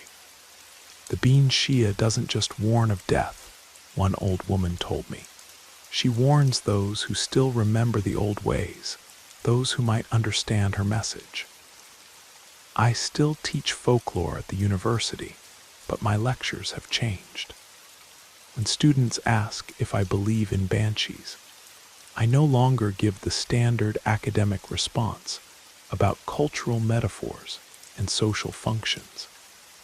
Instead, I tell them that some traditions persist because they contain truths deeper than our modern minds can easily accept. The eve of Samhain is approaching again, and the fog is rolling in from the Atlantic.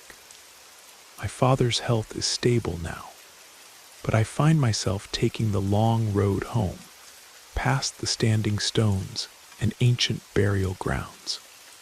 Sometimes, in the gathering dusk, I catch glimpses of a gray figure standing by the markers. I don't stop anymore, but I acknowledge her presence with a nod. After all, not all warnings come to herald death. Sometimes they come to prevent it. 20 years of driving timber trucks through the Carpathian Mountains had taught me to respect these ancient forests, especially during the winter holy nights. The old people in my village still tell stories about the Chugaister, the forest guardian who judges those who take too much from his domain. That night, trapped in my truck during the worst blizzard in decades, I discovered why they still leave offerings at the forest's edge. The storm had caught me returning from my last run before Christmas. The snow was falling so heavily, it seemed to erase the world beyond my headlights. My radio picked up nothing but static, and my phone showed no signal. The temperature gauge had dropped below anything I'd seen in my 15 years on this route. My military experience in the East had taught me about survival, but nothing had prepared me for what was coming. The first warning came when my engine started to struggle, despite being winterized for mountain conditions. The cold seemed to seep into the cab despite the heater running full blast, bringing with it the scent of pine needles and something older, something that reminded me of ancient church incense. The snow changed its pattern, no longer falling naturally, but swirling in shapes that seemed almost deliberate, like the traditional patterns embroidered on Christmas rushniki. My headlights caught glimpses of movement among the trees, something massive yet impossibly graceful, keeping pace with my truck at 50 kilometers per hour. I remembered my grandmother's stories about the Chugaister, how it appeared during the holy nights to protect the forest from those who would harm it. She described it as taller than 3 men, with features that shifted between human and deer, crowned with antlers that tangled with tree branches. I'd always dismissed these as tales meant to keep children from wandering into the forest at night. The thing stalking my truck matched her descriptions perfectly. It moved like smoke through the trees, but its footprints in the snow were deeply real, each one momentarily glowing with a faint blue light before being filled by fresh snow. My truck's electronics began failing, the dashboard lights flickering, the engine coughing, the heater dying. When the engine finally stalled, I found myself stranded in absolute darkness. The cold invaded immediately, the killing cold of a Carpathian winter night. I had survival gear, but something told me ordinary preparations wouldn't help against what was coming. The entity emerged from the forest with terrible grace, its form seeming to gather the storm's fury around it. Standing nearly 4 meters tall, it loomed over my truck. Its face shifted constantly between human and animal aspects, but its eyes remained fixed, ancient, intelligent, and filled with judgment. Frost patterns spread across my windshield, forming shapes I recognized from old church carvings, symbols of trial and redemption.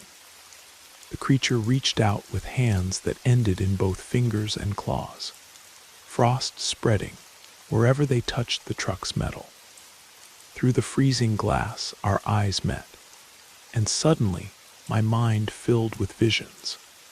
The forest as it had been centuries ago, the balance between taking and giving, the sacred contract between humans and the wild.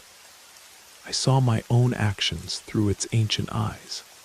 Every tree I'd hauled from these mountains, every path my truck had carved through pristine snow. But I also saw the communities that depended on this lumber, the careful replanting my company practiced, the old ways we still honored before cutting any tree. In that moment, I understood what my grandmother had tried to teach me. The Chugaister wasn't just a monster that punished intruders. It was a guardian of balance, testing those who entered its domain. I reached slowly into my coat and withdrew the small bread and salt wrapped in an embroidered cloth that my mother insisted I always carry, the traditional offering to forest spirits. My hands shaking from both cold and fear, I opened my door and placed the offering on the snow. The creature's form seemed to solidify as it considered my gesture. The storm's fury lessened slightly, the swirling snow now forming patterns that resembled the protective symbols my grandmother used to stitch into holiday tablecloths. The Chugaister reached down with one enormous hand and touched the offering. The bread and salt disappeared, but the embroidered cloth remained, now covered in frost patterns that matched the ancient symbols in my visions. The creature nodded once, and my truck's engine suddenly roared back to life. Before it disappeared into the storm, the entity touched my truck's hood once more. The frost patterns it left behind formed a clear message, a map showing safer routes through its territory, paths that would maintain the balance between human need and forest preservation. I changed my company's practices after that night. We now follow the old customs, leaving offerings before beginning work, observing the holy days when the forest should rest, taking only what's truly needed. Some of my colleagues think I've grown superstitious, but they don't argue with the results. Our accidents have decreased, our yields have improved, and somehow our lumber lasts longer and burns warmer. During winter storms, other drivers sometimes report strange sightings. A tall figure moving through the blizzard, electronics failing inexplicably, mysterious frost patterns on their windshields. They've learned to carry the traditional offerings, to respect the old boundaries. The forest still provides for us, but now we remember to give thanks. My grandmother passed away last winter, on the eve of the old Christmas. At her funeral, the village elder spoke of how she had helped preserve the ancient understanding between people and the forest. That night, looking out into the swirling snow, I saw a familiar tall figure standing among the trees. Its eyes met mine, and I understood that some traditions persist because they contain essential truths about balance, respect, and the importance of remembering that we share this world with forces older than our understanding. The winter storms still sweep down from the Carpathians, but now I understand they bring more than just snow and cold. In these ancient mountains, where Christianity mingles with older faiths and the wind carries echoes of forgotten prayers, the old stories aren't just stories. They're reminders of promises made long ago, contracts written in frost and starlight, still binding on those wise enough to honor them. Aunt Agatha had always been the dark secret of our family, a thorn in my father's side, and a constant reminder of how twisted and corrupted our ancestral roots truly were. Agatha Florence Wellington was my mother's older sister, a genetic anomaly, a recluse, and if the whispers surrounding her were true, a woman acquainted with the most hellish of ancient rituals. Her appearance alone was enough to make the bravest soul falter before her shuffling gait. Round-faced, thin-lipped, and possessing the most unsettling, amber-colored bulging eyes found in any human skull. Her appearance was nothing short of unnatural. She would stumble along the stone pathways of Ravenhill's village every Tuesday morning in her weekly journey to the local apothecary. This excursion caused her neighbors great distress, and passers-by would hurriedly cross the street in an effort to avoid exchanging even the simplest of pleasantries with the woman. I was particularly disturbed by my aunt's visage, as I unfortunately shared a few of her more unsightly traits myself. Thankfully, however, these were less pronounced and jarring than those found on my aunt's grim face. My mother, too, shared what was known in Ravenhills as the Wellington look. Although her deviant features, like mine, were softer and even less obvious than my own, she escaped lightly indeed, with wide amber eyes, her only obvious heritage of the tainted Wellington bloodline. Aunt Agatha lived alone, tucked away in a deteriorating cabin that lurked and leaned at odd angles at the back of the Whispering Hollow, a wild grove that bordered the cemetery at the north end of the village. It was a desolate stretch of haunted woodland, home only to the twisted oak trees, the climbing ivy, and my gloomy aunt. Many a strange tale was attached to the Whispering Hollow. Odd lights and eerie whispers were often heard from the depths of the woods on those days, leading up to the nights of summer solstice and winter equinox. It was not uncommon for local pets, and occasionally even children, to go missing and turn up dead on the mornings after those nights, when the frogs croaked loudly and the ravens cawed their warnings. I remember when I was very young, my mother issued me a stern warning to never enter the Whispering Hollow, despite my aunt living there, and I often wondered just what arcane secrets were being concealed underneath those ancient oaks. These warnings were universal among all Ravenhill's children, and with good reason. Before I was born, a local child had been found dead in the woods, half buried in the black soil that had once been a meadow passing through the hollow. Little was done about the matter. It was assumed that the child had fallen into a sinkhole and suffocated. But every Ravenhill's resident was quick to attribute a more sinister conclusion to the life of little Amelia Foster. Despite the macabre reputation, or perhaps because of it, the whole area was the hunting ground of young boys during the summer months, and sadly, and with great embarrassment, my aunt was seen as something of a local witch by my peers. As a result, she suffered relentless taunting at the hands of Ravenhill's children.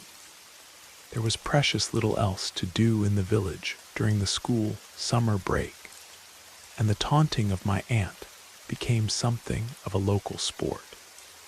Boys would prove their courage by hurling rocks at the windows of the Whispering Hollow cabin where my aunt resided, or knocking on her door only to flee as the owl-eyed resident cautiously answered their call before slinking back into the darkness of her home. Being the nephew of Mad Agatha meant that by proxy, I too suffered from the attentions of my aunt's tormentors, and I tried desperately to make myself invisible in and out of school. I succeeded in this endeavor to such a level that I had successfully alienated myself from everyone outside of my family in just a few short years. One year on Halloween, the onslaught of abuse directed towards my aunt reached such feverish heights that it culminated in a planned mass vandalism of her home. Only one boy in town possessed enough audacity to see this task to conclusion, however, Thomas Finch. It was Thomas alone who entered the Whispering Hollow on that dreadful night, chest puffed out, and a bag of spray paint held confidently in his hands. When the boy finally returned, many hours later, to the circle of children crowning the edge of that haunted woodland, waiting in anticipation for their champion, he was forever and irreversibly changed, transmuted, transformed, and left nothing but a shell of what was once a spirited child. He staggered out of the woodlands a dumb and silent specter. Poor Thomas Finch, the terror of all children younger than himself, said nothing about what he had seen in the dark that night, nor would he ever speak a single syllable again his whole miserable life. Eventually, the vacant-eyed mute was taken away from his parents and moved to Greycliff House, a home for the mentally disadvantaged. There he stayed for many years, banging his head against the wall of his cell to a silent, alien rhythm, until fate gave him the opportunity to escape his confines and leap to his death. Exactly 13 years since he first lurched out of the shadows of the twisted oak trees. My aunt was questioned about the incident, of course, but denied ever seeing the boy, let alone speaking to him or causing him harm. This event left me even more isolated from the other children. Before that night, they might have included me in their torments, but once Thomas had been forever silenced, they avoided me completely. I very rarely saw Aunt Agatha in person. Occasionally, she would show up at a family gathering or function to make a token effort to remind us that she still existed in this world, only to disappear just as abruptly as she had arrived.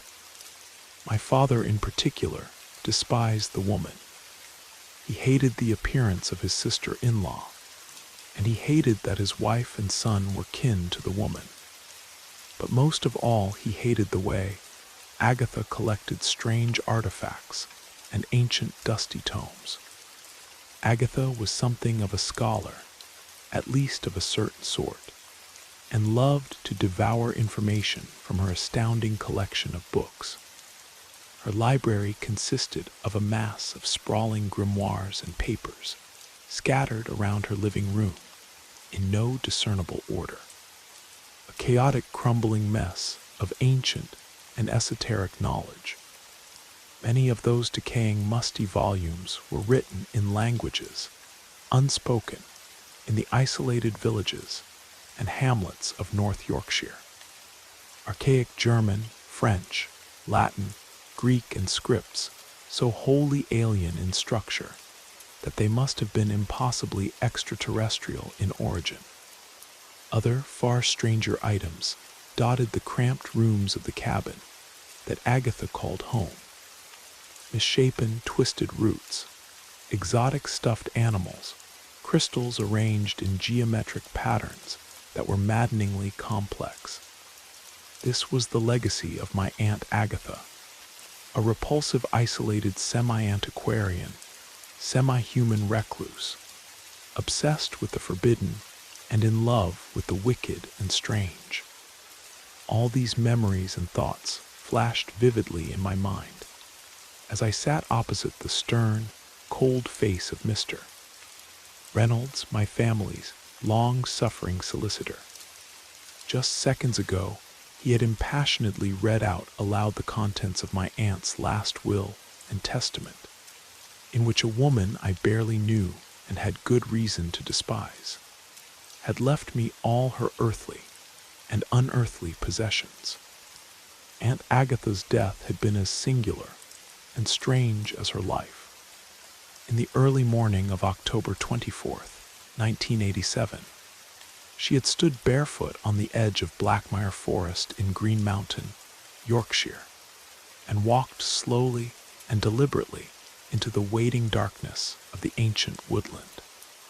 A trail of small, odd footprints in the mud and a pile of scattered clothing were all that had remained of the woman. Although a body was never found, she was declared legally dead some years after, and had left instructions with Mr. Reynolds that I, her only nephew, was to receive all she had ever owned. The significance of the location of her demise was not lost upon me. For decades ago, my family had lived in the town of Green Mountain. The forest had always been in the family's blood, and many a Wellington had worked as foresters, botanists, and even wild herbalists, at least if one was to believe the various myths and legends surrounding us, for the Wellington blood was tainted, or so the stories said. The original branch of the family had come to England from Scotland, where a great deal of my relatives had lived in the decaying and damned woodland town of Shadowgrove, Perthshire. Shadowgrove itself was a nest of horrid myths and repulsive witch lore. He had come to Yorkshire under a cloud of dark suspicion and dread, chased out by the locals as witches and werewolves, forced to cross the bitter border, and finally ejected upon the shores of England proper. Whatever it was that had segregated us from the other branches of the family. For many a Wellington still resided in rotting Shadowgrove, none can say. My grandparents certainly would not discuss the matter. My own family had made the move away from Yorkshire and into the small village of Ravenhills, Lancashire, due to a chance meeting between my mother and father during a blistering hot summer holiday, which my father had chosen to spend hiking in the countryside. My father had been a keen lover of folklore, from ancient Celtic ruins to medieval village customs. He had traveled the length and breadth of Britain in search of historical adventure. It was during such a trip that he learned of Green Mountain and its magnificent Victorian hunting lodge, the Ravenscroft. During his stay in the town, he had encountered my mother in the woods. as she collected various herbs, mushrooms, and bits of wood with strange markings. Enraptured by her large amber eyes and raven black hair, my father spent much of the summer with the strange girl who was to become my mother, and they quickly became close friends and confidants. Some months later, the two young lovers were engaged and made the move to my father's home village, marrying at the parish church before buying a home in one of the cramped and sloping alleys of shadow-haunted Raven Hills. Unfortunately, there had been an unwelcome catch to this otherwise auspicious joining. Agatha, my mother's older sister, would also be making the move to Raven Hills with them. My grandparents, you see, were sadly in no fit state to look after the woman, who was herself somewhat mentally disadvantaged, or backward, as my father would say, and wholly ignorant of the many social norms we often take for granted in this day and age. The elder Wellingtons were hopelessly advanced in age too, and it was clear that they feared for their daughter's well-being when the inevitable shedding of their mortal coil took them to the cold and unwelcoming grave. So with great reluctance, but also out of love for his wife, my father agreed to take Agatha with them to Raven Hills, where she lived with them for several months before finally acquiring the decomposing cabin in the woods behind the cemetery. Not long after my parents' marriage, my Wellington grandparents succumbed to a kind of wasting disease. I had never actually seen either of them, nor had my father encountered them more than a handful of times, as they did not even have the strength to attend their daughter's wedding. Agatha and my mother both attended the funeral in Green Mountain, in which a few gray, shadowy strangers appeared, many of them also bearing the odd Wellington look. It was during this time that my aunt acquired the vast bulk of her blighted library and bizarre trinkets from my grandparents' home. Nestled as they were in the boarded-up attic bedroom, in which they had queerly spent the majority of their later years in total seclusion. The years passed by in Raven Hills, and while my parents made a home for themselves and started a family, my aunt continued to live alone in the woods, her collection of moldy books and stuffed animals her only company. As I have already mentioned, I was by no means close to my aunt, and although I did not hate her with the burning vitriol my father had reserved for the woman, she had still unnerved and nauseated me on the few occasions I was unlucky enough to be in the same room as her, and I was genuinely taken aback by being made her sole heir. All this no doubt accounted for the puzzled look that must have graced my face, and to which roused Mr. Reynolds to once again break me away from my daydreaming with a short, deliberate cough. Snapping out of my thoughts, I focused upon the solicitor and smiled a weak, apologetic expression, and he proceeded to inform me that the cabin was in a cankerous state of decline and would be unsafe and unfit for habitation, and advised me strongly from entering it, instead suggesting I hire a few locals to fetch me whatever items I desired and deposit them at my own home. He assured me that any effort made to restore the cabin would be nothing but a cash sink and a complete waste of time. It was decayed even by the standards of the other groaning properties that dotted the woods, and truth be told, I had no desire to enter it. He gave me a few more details about various bits and pieces my aunt had left me, a few pounds squirreled away in a bank account, and also the residence that my grandparents had lived in back in Green Mountain, which I simply asked him to put up for sale on my behalf and to sold as cheaply as possible. As luck would have it, he managed to sell it quickly to a distant relative, a Wellington cousin who still resided in the woodland town and wished for whatever reason to acquire the property. After leaving Mr.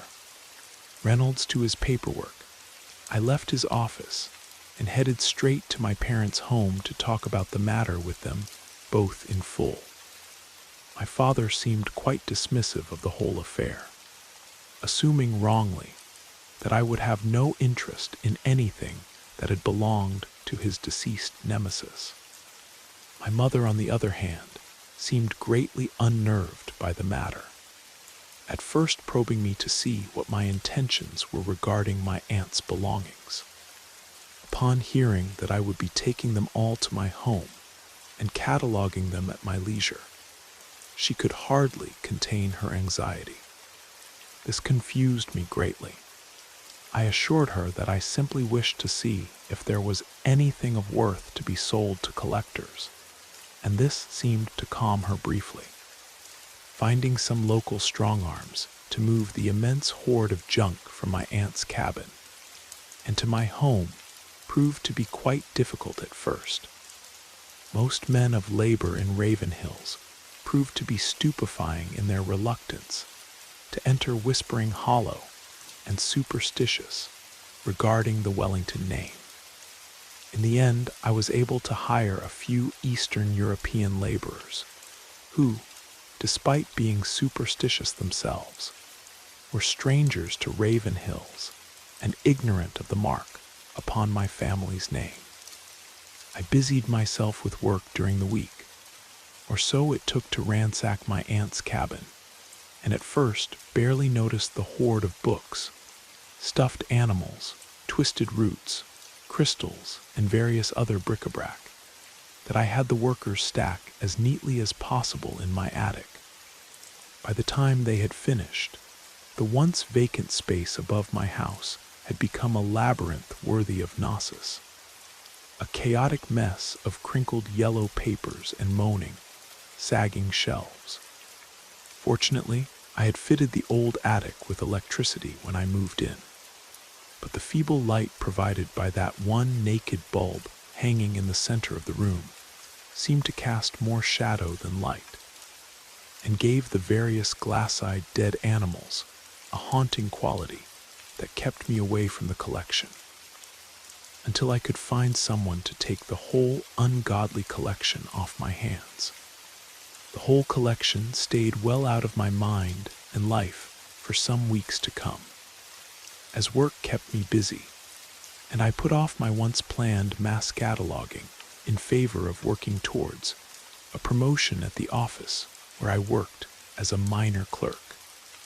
However, when said promotion passed me by, I took a few weeks' leave from my job and decided to see how much money I could make from selling my aunt's grim treasure trove. Working through the collection proved to be a lesson in patience, and it took what seemed to be a lifetime to separate my aunt's notes and diaries from actual printed books and handwritten manuscripts.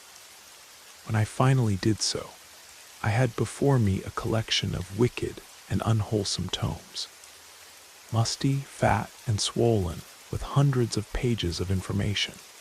Some of the books dated back centuries. The volumes before me threw me into a state of excitement at the possibility of how much cash could be coughed up by a willing collector. I wrote down the names of as many of the books as I could.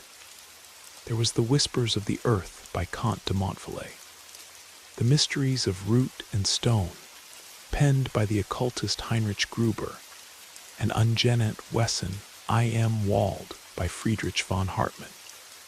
There was also an English translation of a book called Whispers of the Earth, with its original title Terra Vox Mysteri, presented on the inner pages in a sprawling spidery penmanship that I suspected to be of my aunt's creation.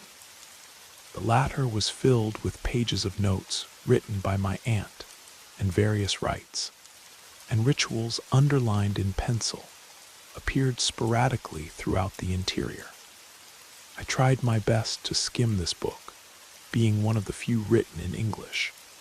But its contents were so haphazardly laid out and unorganized that I simply could not digest any significant information from within. Instead, relying upon various words underlined by my aunt.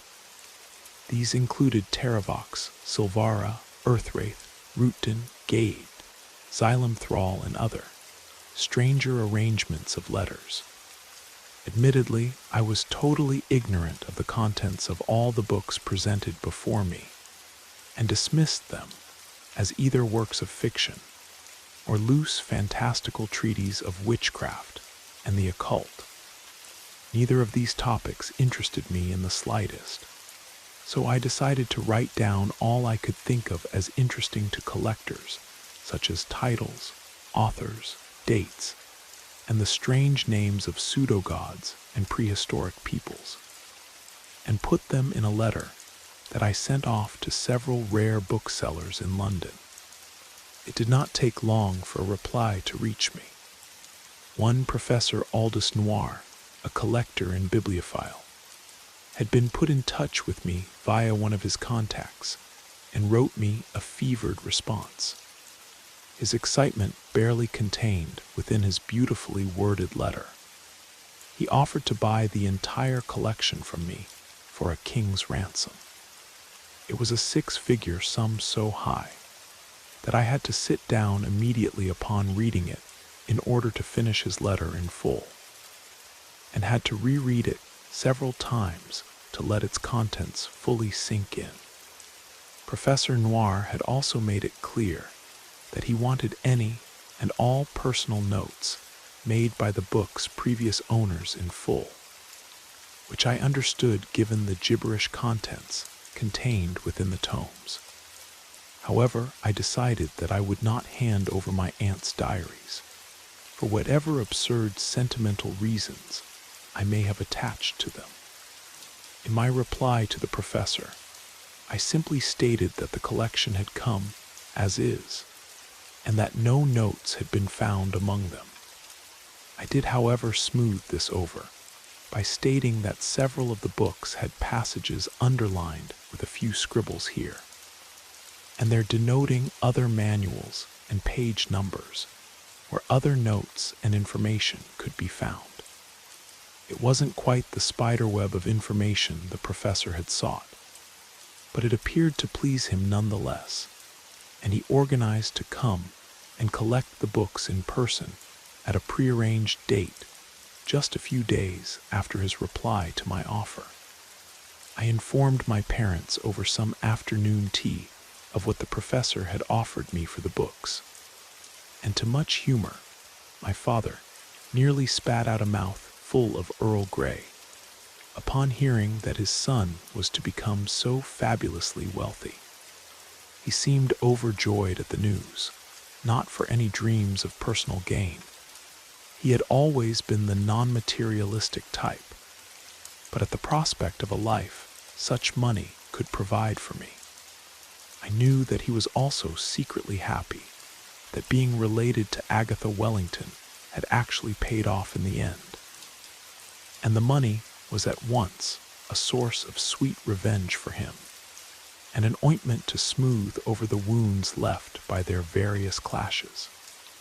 My mother's reaction was somewhat similar to my father's, but I could not help but think that it was all a put-on, an act, and that she truly did not want to see my aunt's library in the hands of a stranger.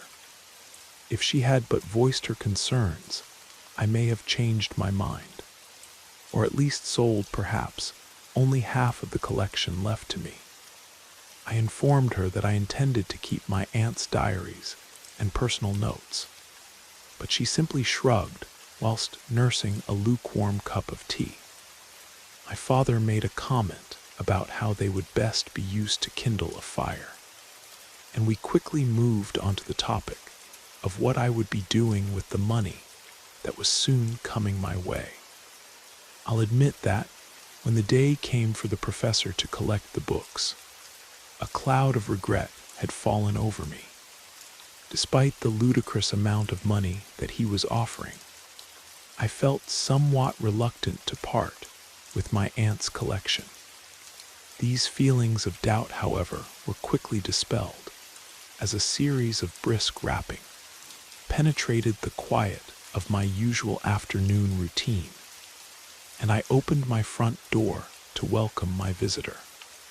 Professor Noir had an appearance wholly shocking and disturbing to me, despite my familiarity with the grotesque and misshapen. He was both painfully thin and shockingly tall. Despite being bent over at the shoulder, he still towered over me by a clear foot. He had the complexion of a fresh corpse, blood drained and transparent, while his head was crowned by a thick head of bushy hair, raven black despite his obvious advanced age. His clothes, too, were as distinct as the man himself, for he clearly dressed in the manner of a gentleman, many decades removed from the current age we occupied. These fine clothes were, however, somewhat lost on the man, as his willow-like frame caused them to hang off of him like folds of dark, dead skin. This scarecrow of a man stood at my threshold, nodded, and extended a withered, crinkled hand which I met, almost in a trance, with my own. I tried my best to not be repulsed by the professor's winter-cold skin and long nails as our hands clasped, but I fear that a modicum of my discomfort must have been made apparent to the man, as a cruel smirk broke across his features, as I stepped aside to let him in. I watched as the vampiric form of the professor entered my home, and another wave of anxiety washed over me. For the man whom I had just invited into my house was so far removed from what I imagined a cultivated, millionaire scholar to look like, that I half fancied a cruel hoax being played upon me. I had already prepared the collection, and they stood on a table in my living room, wrapped in brown paper and string. Upon seeing the pile, the professor turned to me with his pale gray eyes and spoke to me in a voice so frail and hollow that I had to strain to hear the shriveled syllables that emitted faintly from his thin lips. "Would you mind, sir, if I took the liberty of confirming the contents of those packages?" I nodded automatically, as if hypnotized by the man's voice, and watched in fright as he glided over to the table and used his long, gnarled talons to cleanly remove the brown paper barring him from the prize that lay underneath. I watched the grim spectacle of the professor using his sharp nails like some kind of organic letter opener, and then greedily scooping up the books in his hands, flicking through their contents with the hungry gaze of a wild predator. Happy with his lot, he turned to me, and without even looking me in the eye, sharply withdrew a folded check from his waistcoat pocket and handed it to me. I unfolded it and was once again taken aback by the amount written upon it along with my name, and quickly placed it in the top drawer of my study desk with an obvious, avaricious celerity. Our business seemingly concluded, I regained my senses and offered the professor some refreshment, which he took thankfully as he singled out a seat in my lounge, and with great effort lowered his mummified body down onto. As I poured us both a cup of tea, he continued to plumb through his new acquisitions with a look of pure joy. It was a look that seemed out of place, and it was disturbing to see it grow upon his cold, rigid face. We talked at length for several hours, during which time he made several inquiries as to where I had acquired my collection, and I felt that he was trying his best to gauge just how much I knew about it. Being one of the world's worst liars, I couldn't bring myself to deceive the man who had given me such a huge fortune for some old books, and decided instead to tell him exactly where I had acquired the collection. I told him all about my aunt, the Wellington family, and our Shadow Grove origins, along with the legends surrounding the Whispering Hollow and the horrible fates that had befallen several of Ravenhill's children, the latter of which he did not seem entirely ignorant of, and he listened with interest as I reeled off the collection of even stranger relics that still sat waiting in my attic to be cataloged. Upon hearing this, the professor set aside his tea and asked politely if he could be permitted to look over these objects. As being knowledgeable of such things, he could quite possibly put me in contact with several antiquarians of his acquaintance who might be interested in purchasing them from me. I saw little reason to deny the man who had so generously secured my future, and helped to lead him gently up into my attic by one of his spindly arms. Upon reaching the top of the creaking stairs that adjoined the attic to my house, I stood back as he picked through the objects like a carrion crow, looking for the juiciest parts of a rotten corpse. He ignored most of the artifacts before him, picking up several crystals and tossing them back dismissively before making his way to the back of the attic, where, covered in a dusty sheet, there stood a tall object that I had yet to bother with, and which he revealed at once dramatically with a swift, sharp tug. As the dirty, grayed sheet fell ignobly to the ground, the spectacle before us caused us both to pause slack-jawed before its horrid resplendence. For resting gently against the wall, there stood an object so magnificent and terrifying that neither of us could barely speak a word for several minutes, frozen as we were in complete awe. It was a painting that stood some 7 feet tall and 3 feet wide, a perfect rectangle that was framed by the most amazing display of carved wooden creatures, the likes of which I had never seen. The frame was a collection of roots, vines, toadstools, and amphibians, all carved beautifully out of a spectral dark wood. At either end of the painting, there sat a large carving of what at first appeared to be a forest spirit. But on closer inspection, the faces of these characters were not fully human, being instead a horrible amalgamation of tree, toad, root, and man.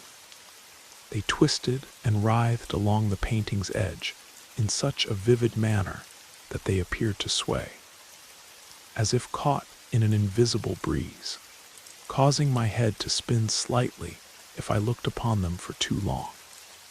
The painting itself was equally bizarre. A green-brown tint was washed over the canvas, and even in the dim light of the attic it was obvious that it did not fully reflect a normal scene.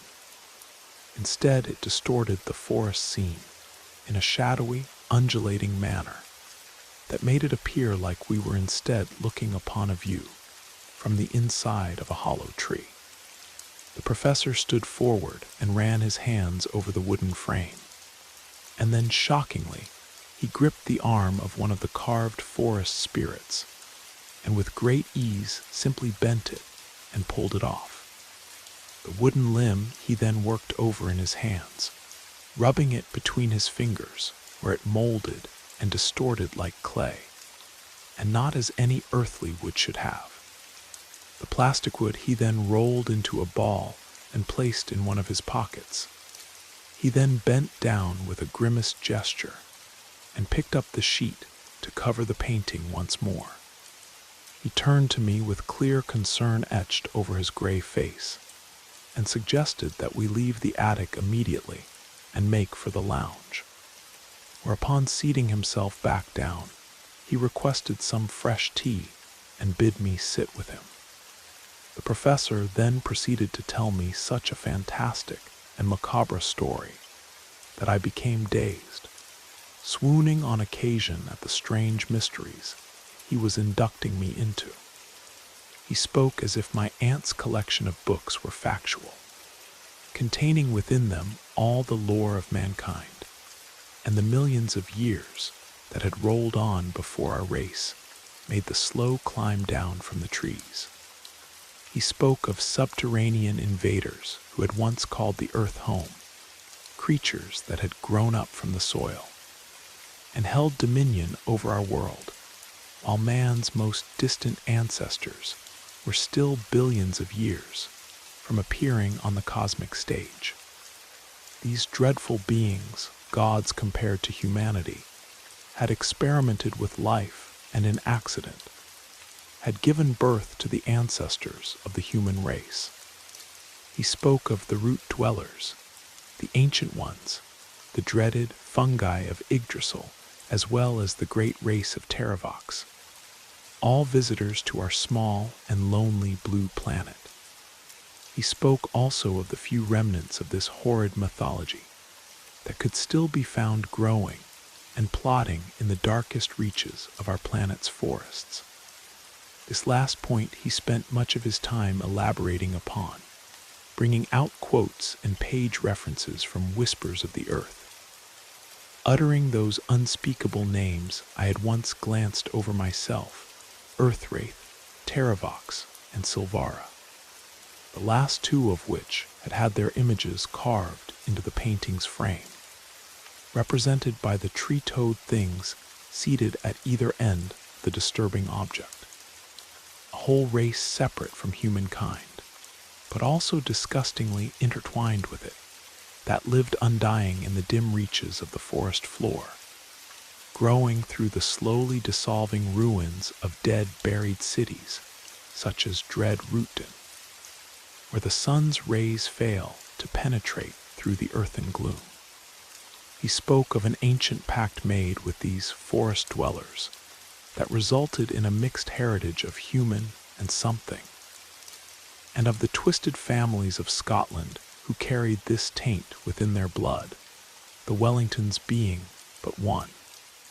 He spoke too about the painting in my attic, how occasionally the forest dwellers had made such a gift to the tribes of humans who had worshipped them and their old gods as a means of contacting the people beneath the roots, should they ever be needed in dire times or upon the approaching times of their disgusting, unholy rites. By the time the professor had finished spinning his tale of antiquated horror, the hour had grown late, far too late for him to catch the last train back to London. And so, with a little reluctance, I assured him that a bed would be available for him in my guest room. He retired long before I did, for I found it difficult to sleep at all after hearing about the so-called Wellington taint and how it connected with the things written down centuries ago within the books my aunt had kept and adored. Was Aunt Agatha looking for something within those books? Was she looking for a cure to her condition, perhaps? Whatever she had uncovered from the tome, it had caused her to calmly walk into the depths of the ancient forest without so much as a second glance back at the life she once lived. I do not know exactly what time I had fallen asleep on the couch, a half-empty glass of brandy still cradled in my hand, but I was aware of what had stirred me from the depths of my slumber.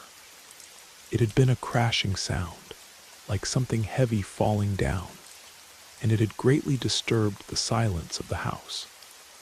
Blinking the fatigue from my eyes, I immediately thought of the professor, and imagined, aged as he was, that he had left his bed in the night to make use of the facilities, and had fallen in the dark. Dancing up the steps lightly, I found the door to my guest room opened wide, and upon inspection, found no occupant within it. Indeed, the bed looked like it had not been touched at all. I continued my investigation, finding no one in any of the upper rooms.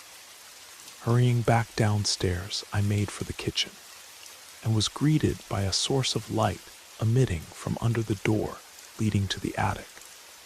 Pausing as I touched the door handle, I took a moment to collect my thoughts. Just what was the professor doing up there? I quietly opened the door and winced as it made a light creaking noise. Whatever misdemeanor the professor was performing within my home, I was eager to catch him at it red-handed and without excuse. As I walked slowly up those rickety wooden stairs, I noticed that the light coming from the attic was not from the bulb I had fitted, but instead from the far corner, and that it was no ordinary light, but a curious green-brown that bathed the various artifacts and boxes in a sick phantom glow. The scene that greeted me was at once mesmerizing and terrifying, for the glow appeared to come from the painting itself, which was lying flat upon the floor and not up against the wall as we had left it. The light immediately began to wane as I drew closer, until it finally extinguished altogether, causing me to retreat to the stairs and turn on the electric light. As the orange bulb hummed into life, another scene invaded my senses and caused my heart to fly into a panic, as bundled up against the wall before me, there laid the professor, his limbs stiff and his face frozen in an agonizing, bulging-eyed fright. The professor's lifeless hands were clawing at his own throat. A strange smell, like that of all the rotting debris found in the forest, penetrated the whole room, and with ultimate horror, I noticed a set of wet, inhuman footprints leading from where the painting lay to where the professor had expired. Carefully, I made my way down to the floor where the terrible prints lay. The liquid that composed them was thick and gluey, and possessed an awful stench of soil and roots that made bile rise in my throat. Suddenly, the painting caught my eye, and I half fancied I saw the surface of it ripple like disturbed earth, as if something had just decided to spy upon me before quickly retreating. I must have then fainted, for the whole room around me slowly disappeared in a cloud of gray and merciful oblivion, took me away from the attic, the professor's corpse, the smell of rotting wood, and the odious presence of the painting. Of course, an investigation was carried out by the local constabulary, whom I had contacted as soon as my consciousness had returned from whatever restful place it had been slumbering. I was deeply worried that I would come under suspicion of foul play, but upon hearing that the professor was paying me close to £1 million for some antique books, a fortune I would no longer be getting due to a dispute with his estate that I later became embroiled in, I was cleared of any wrongdoing. It was ruled that the professor had suffered a heart attack and died of natural causes, while looking around in the dank of my attic. For whatever the reason, the police force decided to conjure up in their follow-up report. I did not mention the painting, and lied when informing the police that the light of my attic was on when I found the professor's body. In truth, I had returned the painting to its position, complete with a covered sheet, before I had called the police, and had also taken the piece of wood from his pockets. I did this in order to deprive the police of a motive, but also because I simply had no desire for the painting to come under anyone's scrutiny. Had I told a single living soul about strange glowing and disgusting woodland stenches attached to the grisly scene in my attic, I had little doubt I would have been carted away and given a new home at Graycliff House. Thankfully, I still had plenty of time left before returning to work, so I was able to come to terms with the loss of my dreams and ambitions that the professor's money would have afforded me. It was particularly crushing to have had such a fortune laid before me, only to have it cruelly snatched away, seemingly by one of my aunt's possessions. I had purposefully kept the thought of the painting and of those dread footprints far out of my mind. But try as I might, they returned again and again to me, mainly at night when lost in the abyssal embrace of hypnos. Again and again, the grotesque pantomime played out in my dreams, occasionally with extra details that had either been omitted from the original memory due to shock or added anew from the depths of my disturbed imagination. Sometimes the professor was still on the cusp of life, spluttering out a soil-drenched warning and pointing at the painting desperately in his last thrashing moments.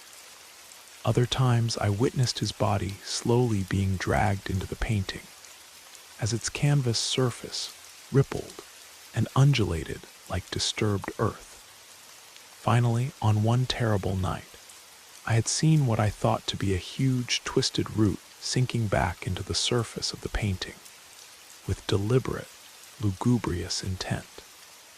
This dream sickness soon became an invading presence in my life, and even when the time came for me to return to work, I would often be so fatigued from the stress of my nightmares that I would finish work early or call in sick on the days after I had experienced a strong session of the feverish, night-haunted imaginings. I consulted my family doctor, who simply dismissed the dreams and prescribed me sleeping pills, which I soon discovered made my dreams more vivid, forcing me to discard them after just 2 nights. Desperate to starve off the midnight illusions that plagued my dreams, I took to consuming copious amounts of black coffee and spending my nights sat in my garden smoking cigarettes. However, this too did little to alleviate my condition, as the looming trees looking down upon me took on a far more sinister meaning since my talk with the professor, and I quickly grew fearful of their incessant swaying. This period of restlessness lasted for nearly a month and resulted in me being fired from my job and losing what little human contact I had in my lonesome life. It was an irregular visit from my mother, however, that brought me out of my malaise and sharpened my focus once more. I confided in her all those things that Professor Noir had told me on that fateful night, and watched her face remain unchanged throughout the entire revelation. Not so much a revelation for her, I felt. Surprisingly, she said very little and simply made a comment whilst sipping a cup of tea in my garden, that such things had been said about the Wellington family for years, as well as cursed Shadow Grove, from whence our family came. She did admit that she knew very little of our family's roots and had almost no contact with relatives. She had practically raised herself, and it was my aunt who had cared for and spent most of her waking hours with their decrepit parents before they died. She then casually reminded me that a Wellington had bought my grandparents' house not long after I had been left it in my aunt's will, and I realized that I could perhaps alleviate myself of my aunt's possessions in the hopes it would calm my mind. A quick visit to Mr. Reynolds and I was furnished with the name Elias Wellington, some kind of distant cousin on my mother's side, who had bought and moved into the rotting home my grandparents had dwelled within, and to which my aunt was left when they passed away. Not wishing to travel to Green Mountain on the chance that I would catch this relative at home, I instead sent a simple note detailing who I was, some details about Aunt Agatha's books, and a description of the painting. I asked if he knew any other details of our family's history that could help to shed some light on the strange occurrence that happened to Professor Noir, and detailed the strange effects that the painting had played out in my attic that dreadful night. In response to my inquiry, A sparse letter arrived asking me to come visit him at my grandparents' home at my earliest convenience. I wasted little time in heeding the summons and boarded the train from the nearest station in Northwich towards Green Mountain the next day. At Elia's request, I had Whispers of the Earth securely tucked away in a briefcase, along with many of my aunt's notes as I could carry. The train journey was pleasant enough, with changeovers at Manchester Victoria and then Leeds. Despite the usual overcast weather of North Yorkshire, the countryside was still an open beauty to behold, and I allowed myself a few hours of respite as I drank in the dark green essence of its untamed rolling hills and feral woodlands. Eventually, the scenery gave way to the various villages and towns that precipitated the train's arrival in Green Mountain, and the greenery disappeared amidst the dull gray buildings and hotels of the woodland town. Elias had no intention of meeting me at the station, and had instead given me instructions to call upon him at any time of day at my grandparents' home. He had expressed a dislike of the daylight, and I imagined that he too must be a victim of the sinister wasting disease that had afflicted my mother's parents in so gruesome a fashion. I had intended to make more of a day for myself in town whilst visiting Elias, but the autumn clouds and light rain do little to vitalize a tourist's hunger, and after a short 30-minute stroll around and a lunch at one of the many country cafes, I instead decided to make my way straight to the house on Oak Lane and see exactly what light my distant cousin could shed upon the macabre conundrum that had made its way into my life. Oak Lane was a street crowded by various bed and breakfast establishments and other tall, narrow buildings. Nothing more than a simple row of heartless Victorian constructions that overlooked the crumbling hills and ancient forest. I paused several times and overlooked the woods on my way, allowing myself to fantasize morbidly over my aunt's disappearance and final moments. That plump, barefoot, flabby body making its way to the forest's edge with as much momentum as its master could muster, and then a simple walk into the endless trees until her body finally gave into the cold grip of the earth and sank beneath the soil. The wind around the hills was particularly ferocious, and it not only chilled me, but also carried upon it the woodland stenches of rotting fungi and moldy bark, an aroma that caused my nighttime terrors to resurrect momentarily and persuaded me to finally move along and towards the home of Elias Wellington. The house was sandwiched in between two bed and breakfasts, a tall 3-story building painted in a washed-out green with a rusting iron fence crowning the outside. Every single window visible was either boarded up or concealed with thick curtains. It appeared that Elias was a man who valued his privacy. Some simple stone steps lead up to the moss-covered front door, the only source of natural growth found on the entire building. But this was somewhat offset by the peeling paint that revealed a dull, cracked brown beneath. I was about to knock when I noticed a piece of card on the ground held in place by a bottle of milk that had most definitely soured. A short message, or more accurately an order, was scribbled upon it in a poor, but strangely familiar script. Folding up the card, I opened the front door, which was unlocked as per the note's description, and walked into the gloom of the narrow hallway.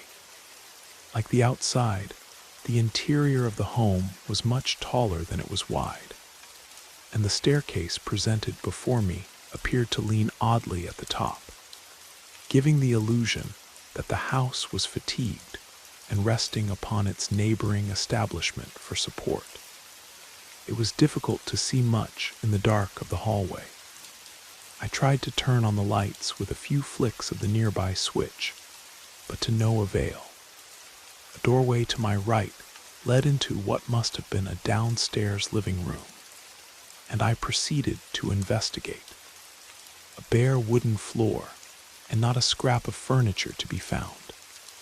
This, coupled with the thick sheets that had been crudely nailed into the window frame, and were doing a superb job of keeping out the feeble light, was all the living room had to offer. I quickly established that this was not a home, it was a mausoleum. I was about to enter another room leading off from the back of my current whereabouts, a kitchen perhaps, when a series of loud, sharp knocks startled me and immediately made me look upwards to the source of their location. I will admit freely that this disturbed me greatly, and I wondered if I had perhaps left reality behind and stumbled onto the pages of the apocryphal ghost story. I froze like a rabbit confronted by the sight of a predator, and waited in silence to see what would happen next. Again, the thumps pierced the silence I stood within, but this time I followed their source and stood at the bottom of the staircase, its thin, decayed carpet doing a poor job of concealing the dry rot beneath. Whatever courage I summed up must have come from the realization that I was here to see a member of my own family, not some moaning spirit wrapped in chains. And I smiled to myself in an effort to banish away the fear that had coiled its way into my heart.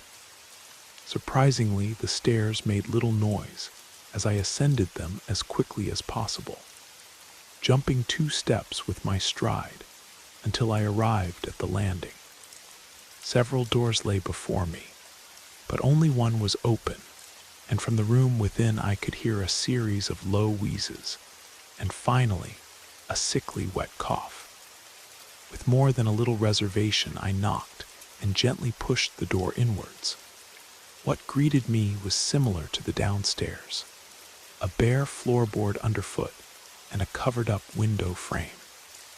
Although that was not all to be found, as 2 chairs, large and crimson, but covered in dust, had been placed in the center of the room, and sitting in one of them was a shadowy bundle of rags and worn clothing that at second glance contained the body of a man. It gestured towards the vacant chair opposite, and I reluctantly obeyed, placing my briefcase down and taking off my hat. I could see very little underneath what I presumed to be my cousin's clothing. Even his face was concealed with a scarf, and a flat cap balanced ignobility upon his somewhat misshapen head.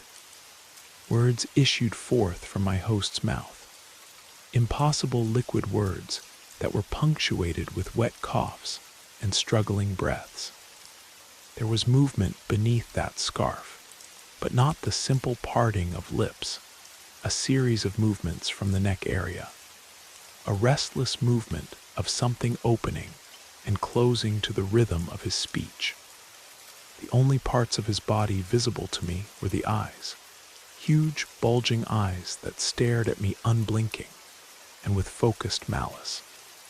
These bloodshot globes were not so much sat within his head as leaked out of their sockets, some unseen force keeping their jelly from outright streaming down his face. Despite their obvious vulgarity, these repulsive gelatinous spheres were at once familiar and alien to me. The Wellington look was obviously something I knew all too well, but to see it in such an advanced state and up close horrified me to my core. It took me several moments to recognize the words that Elias was forcing out of his mouth. "Have you the book?" he spoke, bandaged hands outstretched before me like a begging child.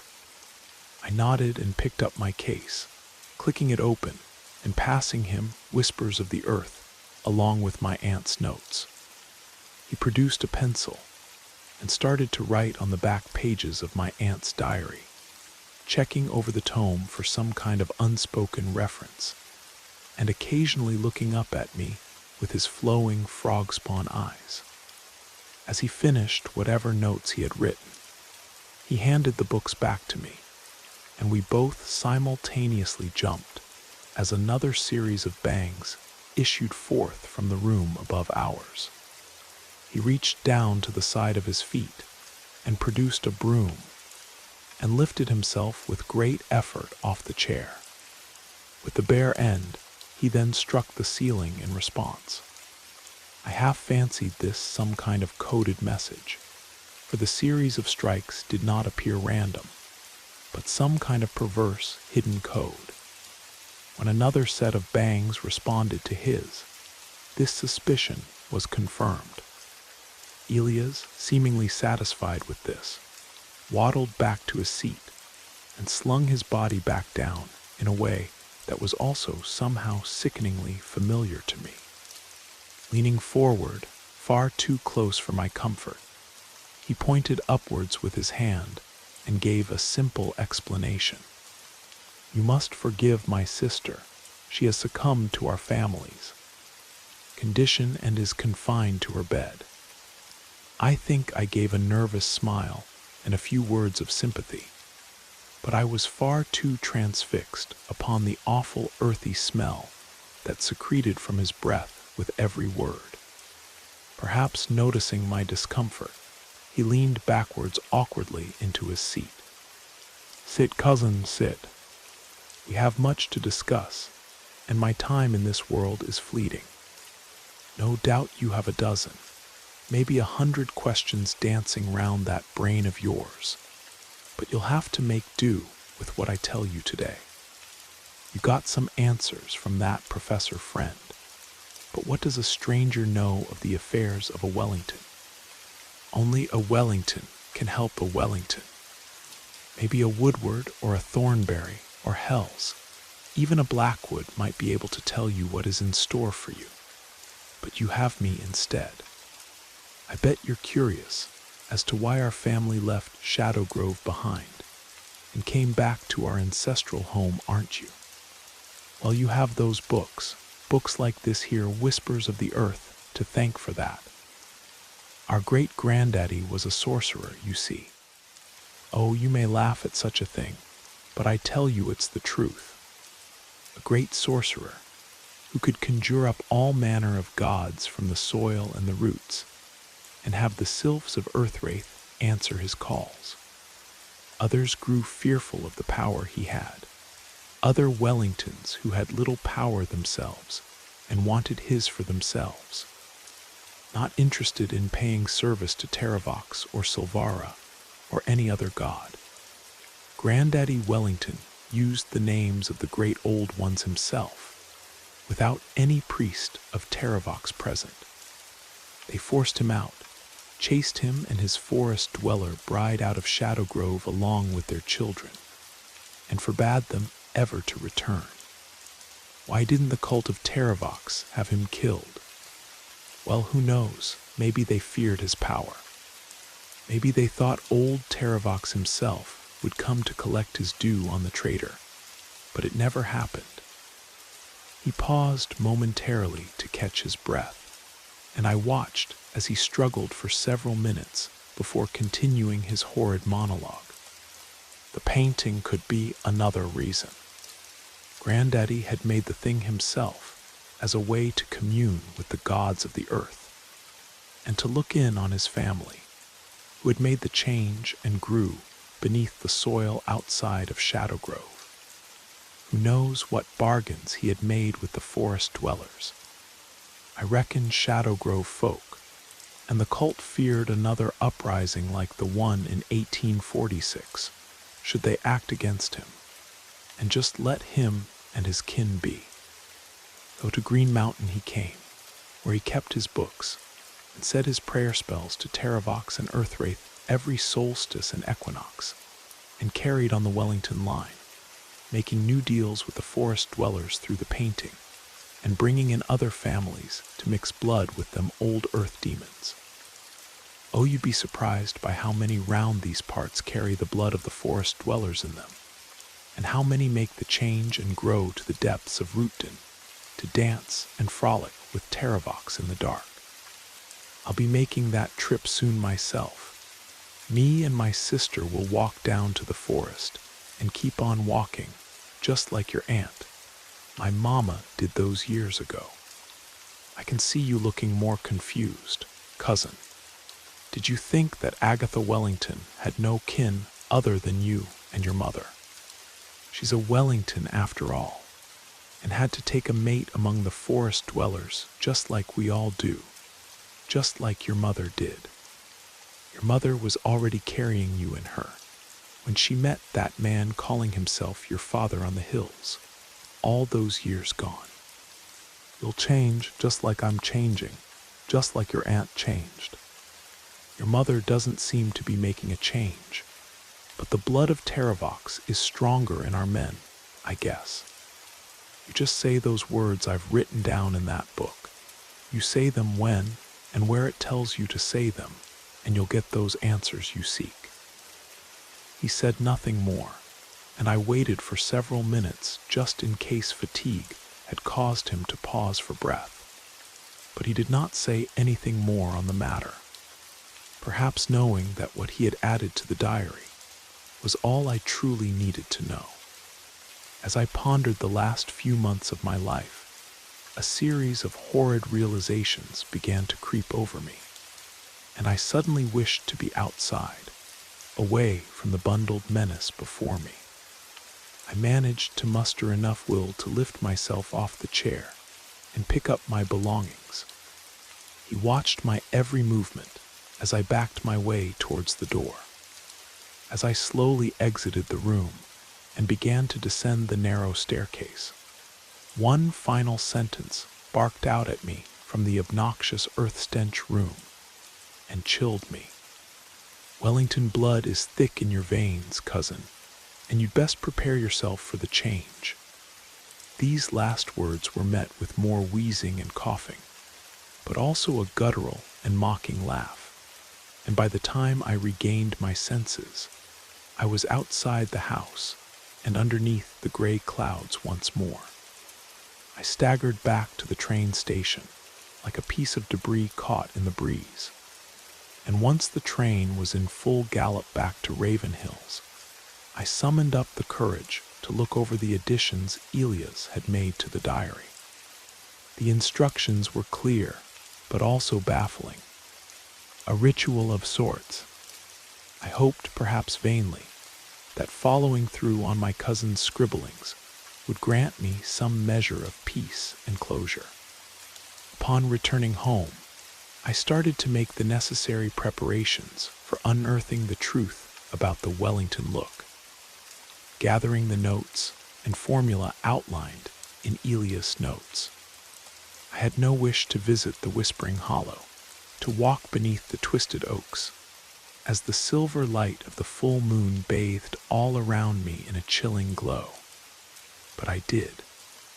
I had no desire either to stumble or struggle through the mud and filth of the woodland on the winter solstice in the direction of my aunt's home. But this too I did.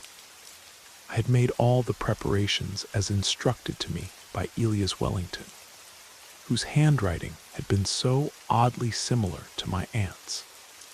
The painting, Taravox's painting, had been removed from my attic and once again brought back to the crumbling cabin, placed on the floor of the largest room just as it had been on that dreadful night that still haunted my dreams.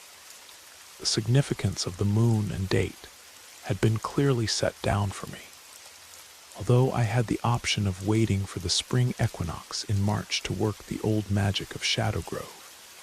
I simply could not wait that long for the truth. It had to be tonight. The moonlight was strong enough to illuminate my path to the cabin, but regardless, I brought along my torch and supplemented Luna's gaze with my own feeble cone of light. Through the blackness I shambled, making no effort to conceal my coming from the various woodland beasts who hunted during the hour of the wolf and beyond. I half fancied all manner of specters and phantoms awaiting me in the woods, the ghosts of little Amelia Foster and Thomas Finch, along with every other miserable soul claimed by the hollow formed before my vision, dancing in and out of my sight among the trees. Suddenly the cabin came into view, a leaning, rotting husk that looked more like a disused garden shed than an actual home, surrounded by twisted oak trees and sitting in a circle of black blasted earth. My aunt's home stood in defiance of the repugnant nature that desperately sought to reclaim the wooden structure. It was crowned with strange diseased orange fungus and furry rugs of crawling moss. Insects gathered all around the cabin, feeding with indignity upon the fleshy pulp of the clinging mushrooms, occasionally pulling themselves away to dance frantically within the illuminated cone of my torch.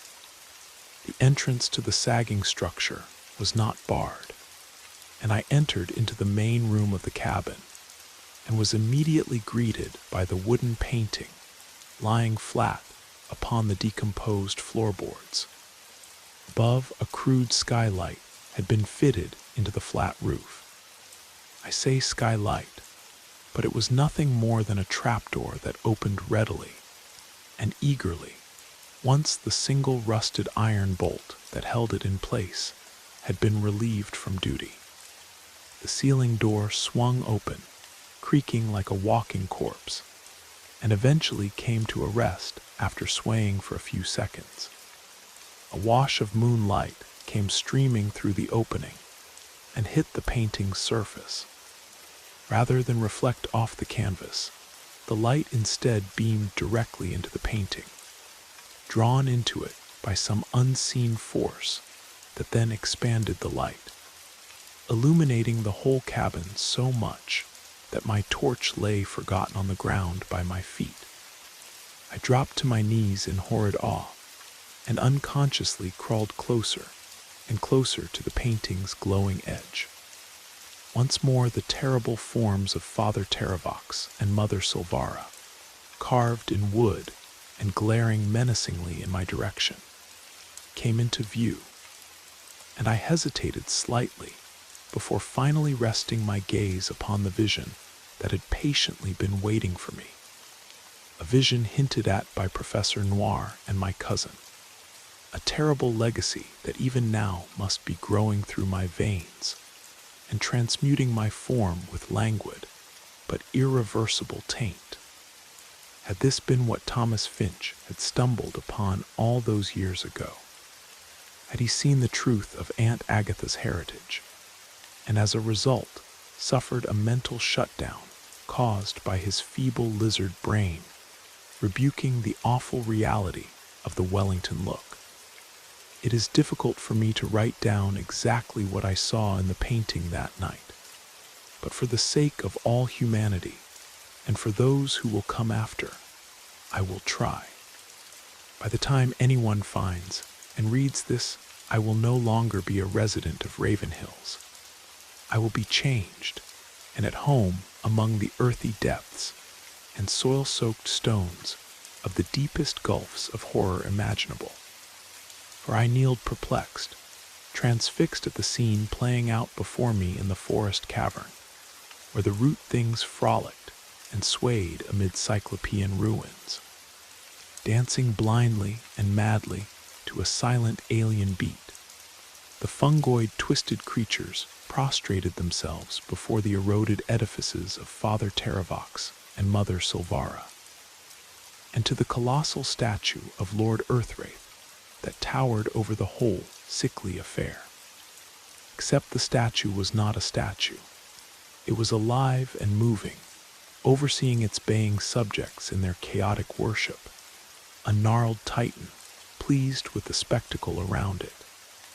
They danced and copulated and tore each other to pieces, as the assembly reached such hideous heights of frenzy that I was sure I would be sucked through the painting and into the icy soil of Rootton.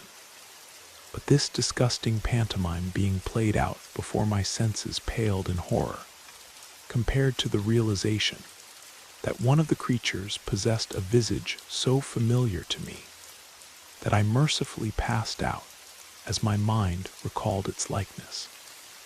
For the newest addition to the throng of the Root Things wore the face of my Aunt Agatha Wellington. She who had sought the embrace of the ancient forest, not in order to end her life, but instead to take her place among the forest dwellers, as all those who bear the Wellington name must one day do. Thank you for spending this time with Brad Arrows. We hope the stories whispered through the rain carried you far into your imagination or your dreams. If you're still awake, let us know how you liked the journey. Until next time, stay safe, sleep well, and let the darkness comfort you.